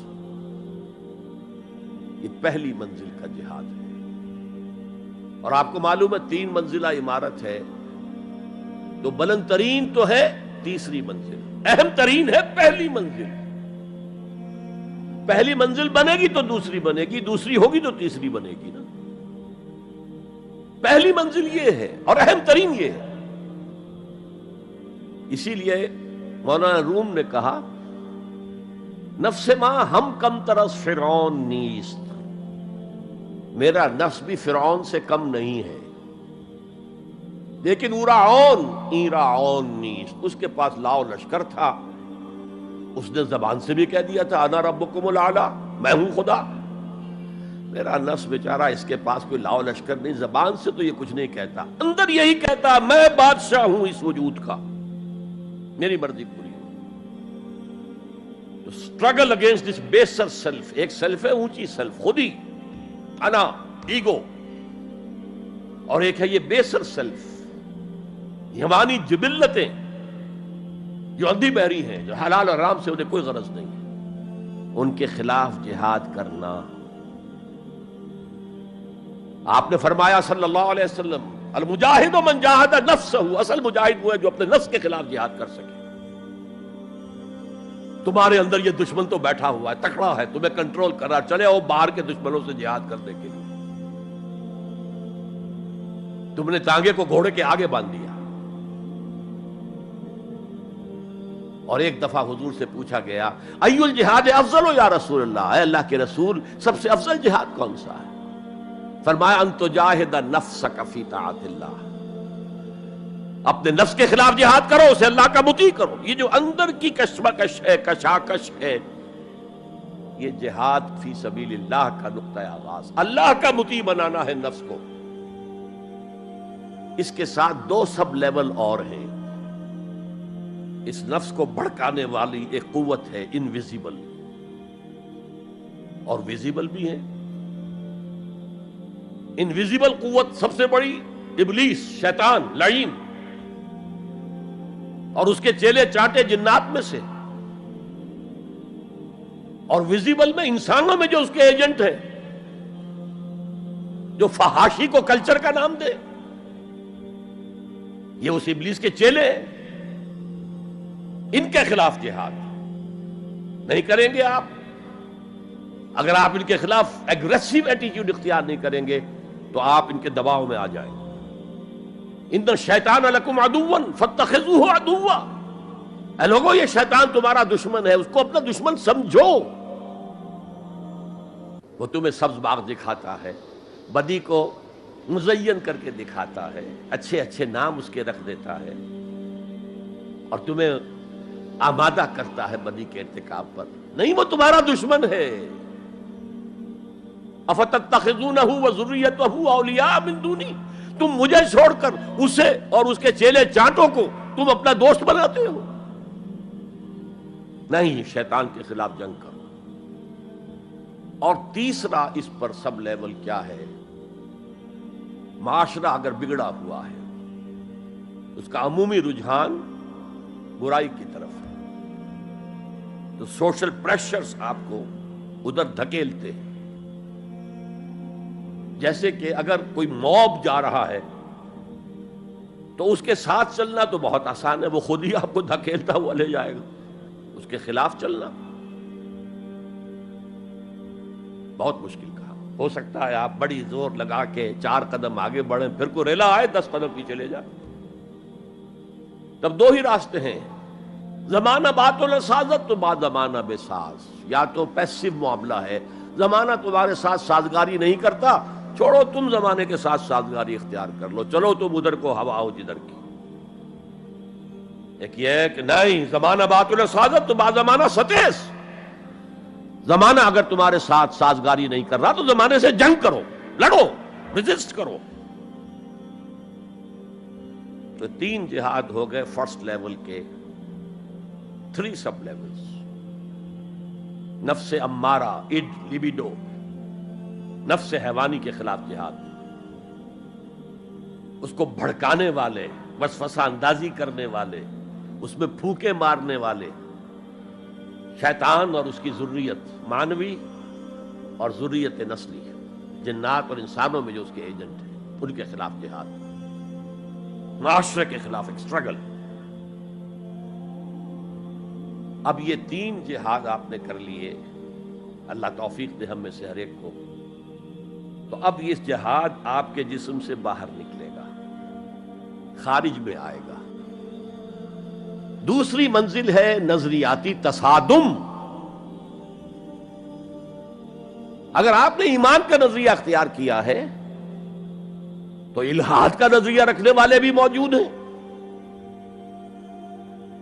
آپ نے توحید کے نظریے کو اختیار کیا ہے تو مشرکانہ عقائد رکھنے والے بھی موجود ہیں. They are bound to resist. اس کے خلاف جہاد کرنا ہوگا، محنت کرنی ہوگی، اپنی بات کو دلائل سے ثابت کرنا ہوگا، اپنی بات کو اچھے انداز میں حسن اسلوب سے لوگوں کے دلوں تک پہنچانا ہوگا. ظاہر بات ہے وقت لگے گا، جان کھپے گی، اور اگر آپ انتہائی سنسیئر ہیں یہ آپ کا ایک لائف لانگ اور ہول ٹائم جو ہے آپ کی انگیجمنٹ ہوگی. اینڈ ٹائم از منی. جہاد بالمال، جہاد بالنفس، یہ ہے دعوت و تبلیغ کہہ لیں اسے، اپنے نظریات کو پھیلانا کہہ لیں. آخر مارکسسٹ نے اپنے نظریات کو پھیلایا پہلے پیور فلسفی کی سطح پر، ٹاپ انٹلیکچوئلز کو دنیا کے انہیں پوزیس کیا. اس کے بعد ادب کے ذریعے سے، ڈراموں کے ذریعے سے، شاعری کے ذریعے سے، افسانوں کے ذریعے سے وہ فکر جو تھا طبقاتی شعور، کلاس کانشسنس کا شعور پیدا کیا. اور ہوتے ہوتے یہاں تک کہ ریڑی والے کے زبان پر بھی لفظ آ گیا استحصال. اتنا ثقیل عربی لفظ، استحصال کر رہے ہیں. یہ سارا کام یوں ہی تو نہیں ہو گیا. کتنے ادیبوں نے، کتنے ڈرامہ نویسوں نے، کتنے شاعروں نے اس فلسفے کو پھیلایا ہوگا. اچھا، اس کے بھی 3 سب لیولز ہیں. ہر انسانی معاشرہ 3 سطح کے لوگوں پر مشتمل ہے. ایک انٹلیکچوئل مائنورٹی ہوتی ہے، انٹیلیجنسیا ہوتا ہے، یا جسے ایک اور اصطلاح میں کہتے ہیں brain trust of the society. They control direction and destination of the society. ہوتے ہیں مائنورٹی، مائنیوٹ مائنورٹی، لیکن ان کا اور پوری قوم کا جو باہمی رشتہ ہے وہ کیا ہے؟ جیسے یہ دماغ اور پورا جسم. میری ٹانگیں مجھے لے کر چل سکتی ہیں، دوڑ سکتی ہیں، اگرچہ اب میں دوڑ نہیں سکتا گھٹنوں کے آپریشن کے بعد، لیکن بہرحال دوڑا بھی کرتا تھا. لیکن کدھر جانا ہے اس کا فیصلہ یہاں ہوتا ہے. یہ صلاحیت ٹانگوں میں نہیں ہے. ہاں، یہاں سے فیصلہ ہو دوڑو، دوڑیں گے.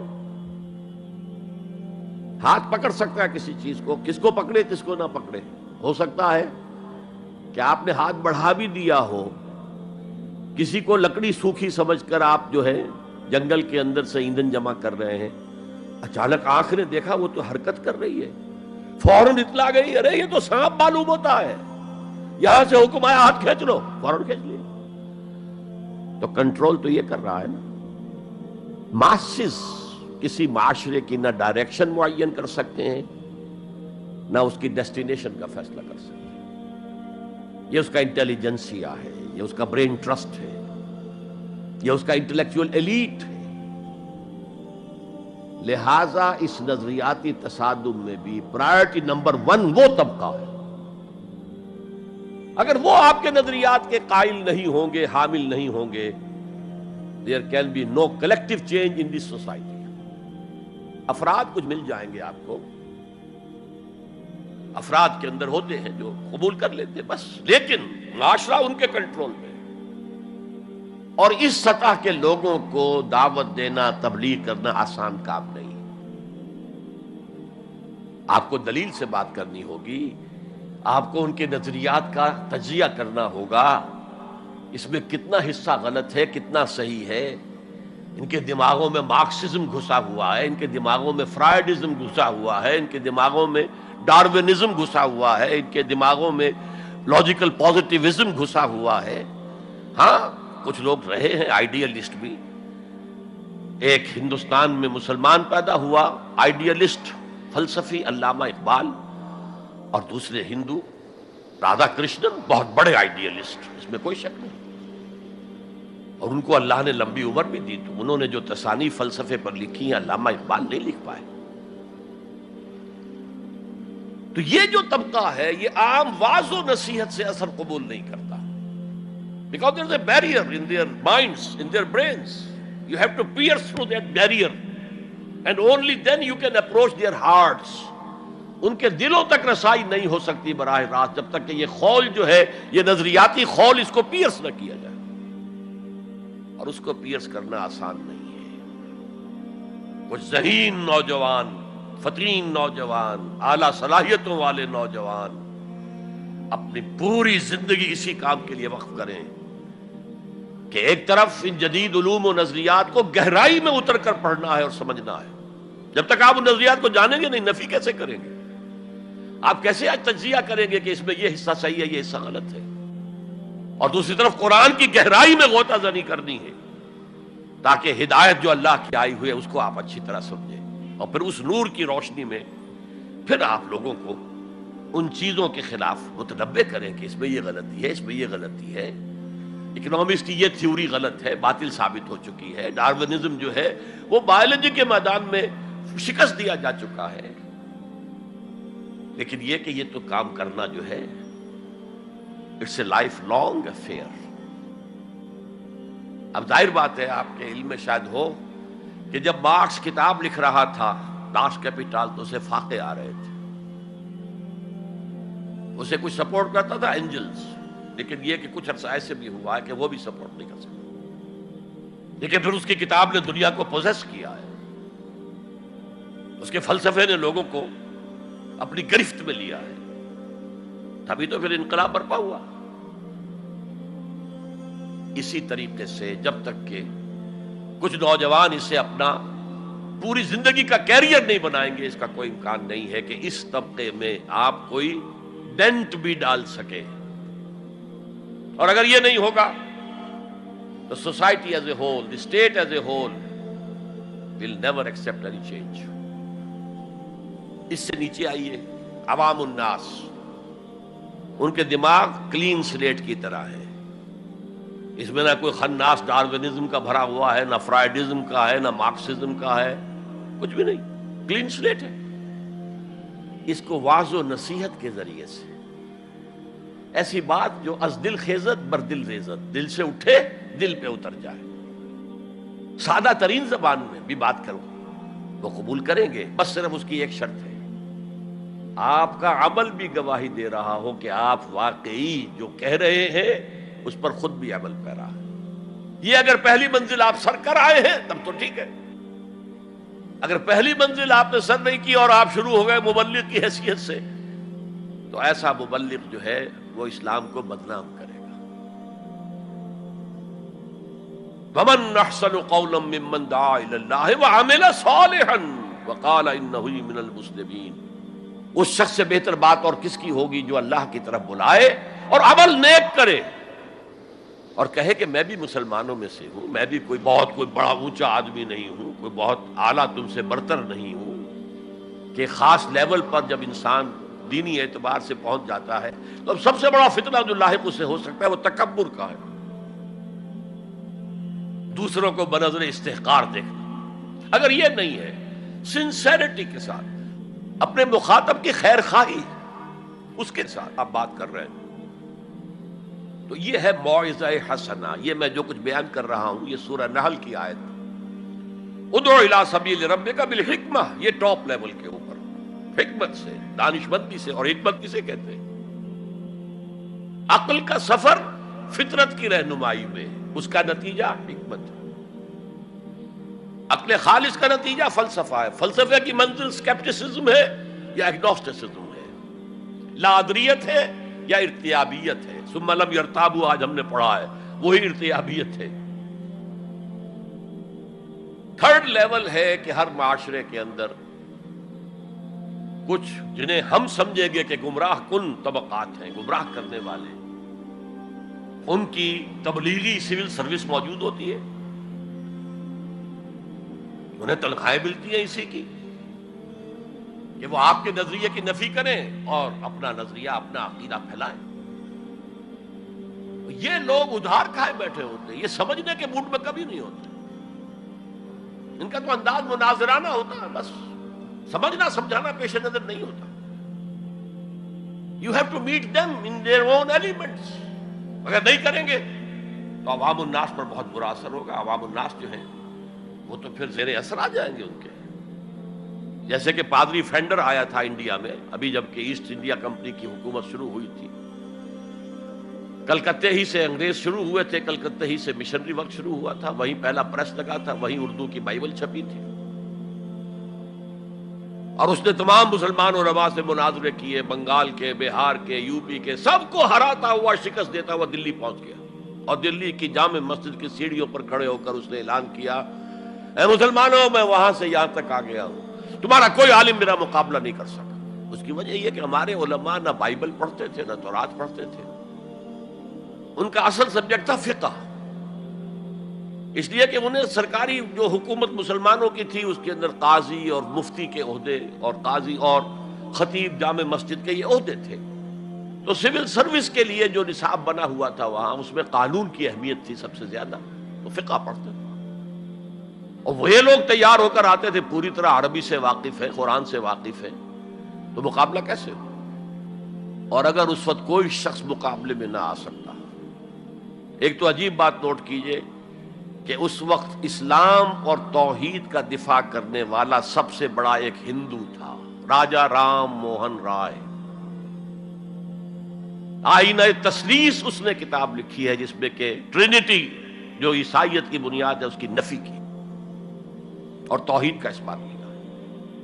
بہرحال پادری فینڈر کے مقابلے میں کوئی اگر نہ آتا تو کیا اثر ہوتا علماء پر؟ ویسے ہمیں انگریزوں نے فتح کر لیا، ہمارے مذہب کو عیسائیوں نے فتح کر لیا، لیکن اللہ کا فضل ہوا، کرم ہوا، ضلع مظفر نگر کا ایک قصبہ کیرانہ ہے، مولانا رحمت اللہ کیرانوی رحمت اللہ علیہ، وہ میدان میں آئے، انہوں نے شکست فاش دی، فینڈر کو بھاگ گیا ہندوستان سے۔ تو یہ جدال، اس کو قرآن کہتا ہے، مناظرہ نہیں، عام لفظ استعمال ہوتا ہے مناظرہ، قرآن کہتا ہے مجادلہ، لیکن اس کے لیے بھی کیا کہتا ہے؟ جدال بھی کرو تو خوبصورت طریقے سے، گالن گلوچ نہ کرو، لوگوں کی توہین نہ کرو، ان کے جھوٹے معبود ہیں تو انہیں گالیاں مت دو، شریفانہ انداز میں بات کرو۔ یہ تین لیولز دعوت، ظاہر بات ہے کہ اس طرح کے مناظرے کے لیے بھی اسپیشل ٹریننگ کی ضرورت ہوتی ہے۔ اگر آپ ان مذاہب کی گہرائی میں نہیں اترے ہوئے، ان کی تاریخ کی جو ہے پورا پس منظر آپ کو معلوم نہیں، ان کے اسکرپچرز کو آپ نے نہیں پڑھا ہے، تو آپ کیسے کریں گے مناظرہ؟ تو یہ تین سب لیولز ہیں دعوت و تبلیغ کے، جہاد کے، جس میں جان بھی لگتی ہے، مال بھی لگتا ہے۔ ایک ادعو الی سبیل ربک بالحکمہ for the elite, intellectual elite, والموعظۃ الحسنہ فار دی کامن ماسز، وجادلہم باللتی احسن، اور جدال اور مجادلہ کرو ان کے ساتھ، لیکن بہت عمدہ طریقے سے، خوش اسلوبی سے، اس میں تہذیب ہونی چاہیے، شائستگی ہونی چاہیے، اگر وہ کہیں اس سے نیچے گر رہے تو مت گرنا۔ 2 لیولز اور 6 سب لیول ہو گئے، اب آئیے اس کا چوٹی کا جہاد ہے نظام کو بدلنا۔ مارکسزم کو مانا ہے تو فرض ہے کہ کمیونزم نافذ کرو، یہ سخت ترین مرحلہ ہے، اس لیے کہ ظاہر بات ہے کہ خلا تو کہیں ہے نہیں، کوئی نہ کوئی نظام تو ہے، اور وہ نظام اپنے آپ کو ڈیفینڈ کرتا ہے، وہ سٹیٹس کو چاہتا ہے، اس کے ساتھ جو پریویلیج کلاسز ہیں وہ چاہیں گی نظام یہی رہے، اسی کی شاخوں پر تو ہمارے آشیانے بنے ہوئے، ہمارے گھونسلے، ہمارے مفادات پر زد پڑ رہی ہے۔ Grid up your lines, resist them. یہ معاملہ ہے جس میں تصادم آتا ہے، نظام تصادم کے بغیر نہیں بدل سکتا۔ دعوت کے ذریعے آپ سلیم الفطرت، سلیم العقل لوگوں کو کھینچ لیں گے، لیکن لاتوں کے بھوت باتوں سے نہیں مانتے، جن کے ویسٹڈ انٹرسٹ ہے وہ نہیں چھوڑیں گے۔ ان میں سے بھی ہو سکتا ہے نکل آئے، ابو بکر صدیق انہی میں سے تھے، عثمان غنی انہی میں سے تھے، لیکن نکل آتے، لوگ نکل آتے، لیکن اکثریت ان کی وہ ڈٹ جاتی ہے۔ گرڈ اپ یور لائنز، اپنے مفادات کا تحفظ کرو، بچاؤ اپنے مفادات کو۔ تو تصادم بیکمز انیویٹیبل انیویٹیبل انیویٹیبل۔ اس تصادم کی بھی 3 سٹیجز ہیں، وہی میں نے کہا تھا نا، 3 سب سٹیجز ہر سٹیج پر۔ پہلی یہ ہے جسے پیسو ریزسٹنس کہا جائے گا۔ ظاہر بات ہے کہ کانفلکٹ تو انقلابی لوگوں نے پیدا کیا ہے نا۔ معاشرہ تو بس رہا تھا، غلام اپنے قسمت پر شاکر و صابر تھے، غربا کہتے تھے ہماری تقدیر ہی یہ ہے، ٹھیک ہے۔ اسی لیے تو مارکس نے کہا کہ یہ اوپیم آف دی ماسز ہے مذہب۔ اس نے کانفلکٹ کس نے پیدا کیا؟ جس نے کہا یہ غلط ہے، یہ نظام صحیح نہیں ہے، یہ ڈپریسو ہے، یہ ایکسپلائٹیٹو ہے، یہ ڈسکریمنیٹو ہے، اس میں تقسیم دولت کا نظام غلط ہے۔ ایک طرف ارتکاز دولت ہے، دوسری طرف احتیاج ہے، بھوک ہے، مفلسی ہے، قلاشی ہے۔ جو یہ کہتے ہیں تو گویا کہ ایک تالاب پرسکون تھا، اس نے پتھر تو آپ نے مارا نا۔ اب جو لہریں اٹھیں گی تو be prepared to face the music. چنانچہ مارو ان کو قتل کرو، ان کو جیلوں میں ٹھونس دو، ان کو یہ کرو، ان کو وہ کرو۔ اس سارے معاملے میں پہلی سٹیج ہوگی اس نظریاتی اور نظام کے تصادم میں ٹیک آل پرسیکیوشن وداؤٹ اینی ریٹیلیشن۔ اگر آپ وائلنٹ ہو گئے فرام دی ویری بگننگ تو جو پاور اس وقت ہے موجود، جو نظام ہے اس کو ریپرزینٹ کرنے والی جو حکومت موجود ہے، وہ آپ کو کرش کر کے رکھ دیں گے۔ You have to buy time. اور اس کے لیے کیا ہے؟ وہ تمہیں مارے تم جواب نہ دو، وہ گالی دے تم انہیں دعائیں دو، وہ پتھر مارے تم پھول پیش کرو۔ ادفع باللتی ہی احسن، بہترین انداز میں دفاع کرو۔ اسے کہتے ہیں پیسو ریزسٹنس۔ حضور کی سیرت میں پورے 12 برس یہ حکم تھا، this was the order of the day, no retaliation whatsoever, no raising of hands even in self defence. اور یہ میں آپ کو بتا چکا ہوں، مہاتما گاندھی نے کہا سرحدی گاندھی عبد الغفار خان سے کہ میں نے یہ عدم تشدد جو ہے، تشدد کا جواب تشدد سے نہ دینا، یہ میں نے سیکھا ہے حضرت مسیح سے اور حضرت محمد سے صلی اللہ علیہ وسلم۔ حضرت مسیح کی زندگی پہلی سٹیج ہی پر تک رہی، آگے کی وہ مہم چلی ہی نہیں، اس لیے کہ آپ کو ریسپانس ملا ہی نہیں۔ کہتے ہیں کل 72 آدمی ایمان لائے تھے ان پر، اور ان میں سے بھی 12 تھے جو ان کے مخلص ساتھی تھے، حواریین تھے، ہر وقت ساتھ رہتے تھے، اور ان میں سے بھی ایک وہ تھا جس نے غداری کر کے گرفتار کرایا ہے ان کی اپنی روایت کے مطابق۔ اس کو چھوڑیے، تفصیل میں نہیں جانے کی ضرورت نہیں۔ تو بہرحال اس سے اگلی سٹیج کیسے آتی؟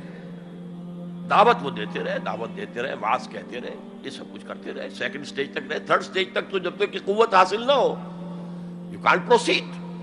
If there's no response you can't go forward.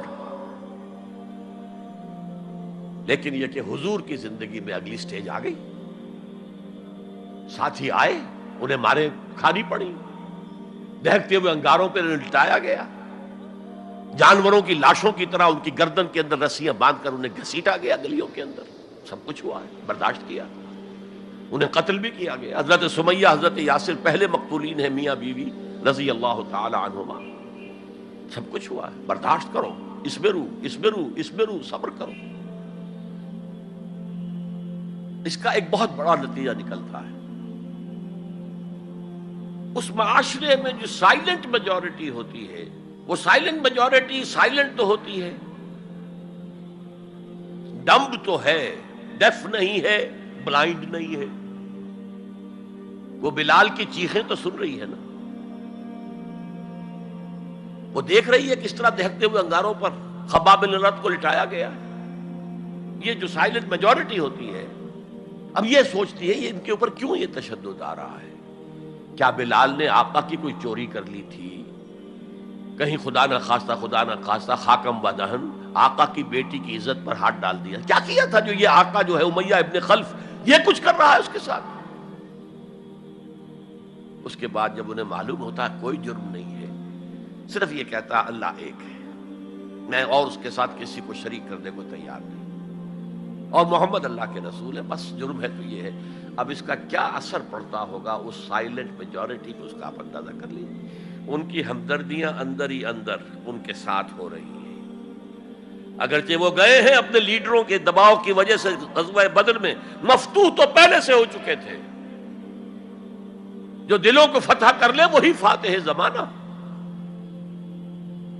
بہرحال first stage is passive resistance, صبر محض۔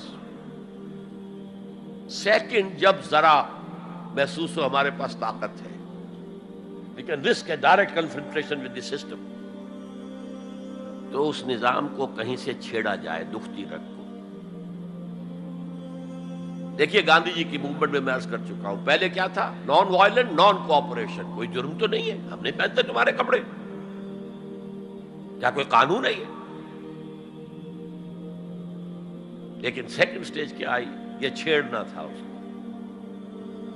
نان وائلنٹ سول ڈس اوبیڈینس۔ ہم پرماتما کے سمندر سے پرماتما کا بنایا ہوا نمک لینے جا رہے ہیں، ہم نے تو کسی کو کچھ نہیں کہا، but it amounted to challenging the taxation policy of British India. اب لاٹھیاں پڑی ہیں، جیلوں میں ٹھوسے گئے ہیں، سب کچھ برداشت کیا ہے، کھڑے رہے ہیں، مضبوط رہے۔ تو یہ سٹیج آتی ہے جب یہ سمجھا جائے کہ ہاں اب طاقت ہے ہمارے پاس، we can risk a direct confrontation with the system۔ اس میں حضور نے کیا کیا تھا؟ مدینے میں جا کر آپ نے 6 مہینے لگائے تھے، 3 کام جن سے کہ اپنی پوزیشن کنسولیڈیٹ کی مدینے میں۔ کنسٹرکشن آف دی ماسک، وہ مرکز بن گیا، وہی حکومت، وہی دار الشورا، وہی تزکیے کی جگہ، وہی نماز کی جگہ، سب کچھ وہی تھا۔ دوسرے، ایک انصاری ایک مہاجر، بھائی بھائی، تاکہ یہ 2 فیکشنز علیحدہ علیحدہ نہ رہیں، انٹیگریٹ ہو جائیں۔ اور ایک جو 3 قبیلے یہود کے موجود تھے، ان کو جکڑ لیا ایک میثاق میں، معاہدے میں، میثاق مدینہ، joint defence of Medina, pact for the joint defence of Medina. اگر مدینے میں باہر سے حملہ ہوا تو ہم سب مل کر ایک امت کی حیثیت سے دفاع کریں۔ اس کے بعد آپ نے چھوٹے چھوٹے چھاپا مار دستے بھیجنے شروع کر دیے۔ ان کی جو لائف لائن تھی، میں نے بتایا تھا کہ ان کے کیریوانز کو کوئی ٹوکتا نہیں تھا، روکتا نہیں تھا، لوٹتا نہیں تھا۔ اب تھریٹن کیا محمد نے صلی اللہ علیہ وسلم، یہ گویا کہ اکنامک بلاکیڈ آف مکہ تھا۔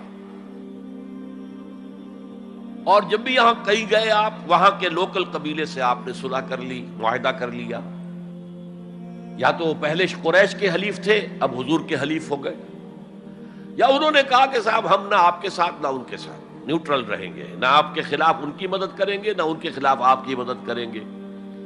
ان دونوں کا نتیجہ یہ ہوا کہ zone of political influence of Quraysh started diminishing. یہ 2 ریزنز تھیں کہ پھر پوری طاقت کے ساتھ قریش نے ریٹیلیٹ کیا ہے، اور پھر لاسٹ معاملہ شروع ہوا ہے، تیسری منزل۔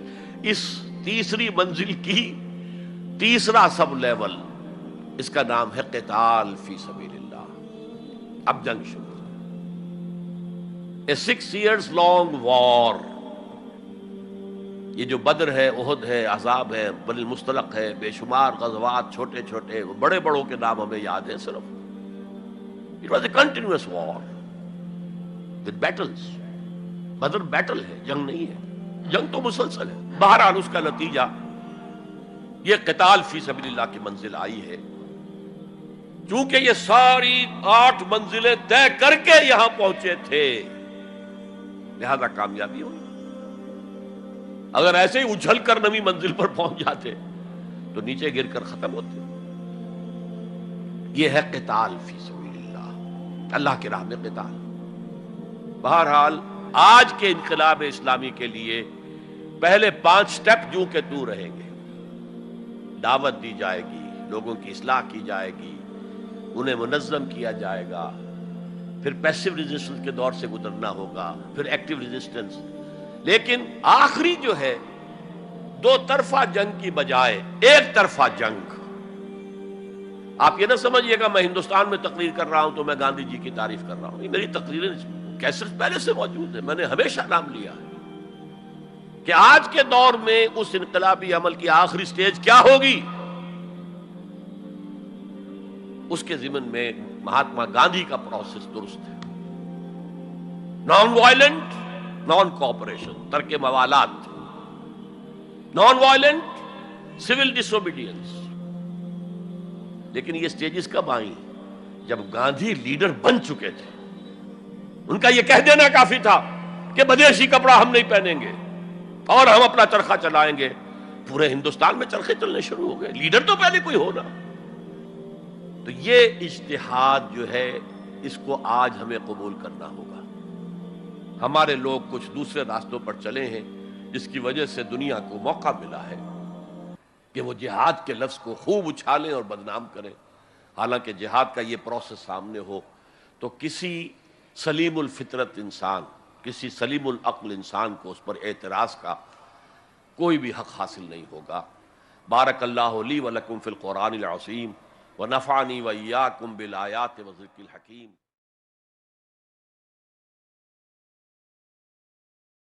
مرشد دے عشق تصور وچ ایک ہور نظارہ ویکھ لیا. جدوں دل کیتا اکھ میٹ لئی محبوب پیارا ویکھ لیا.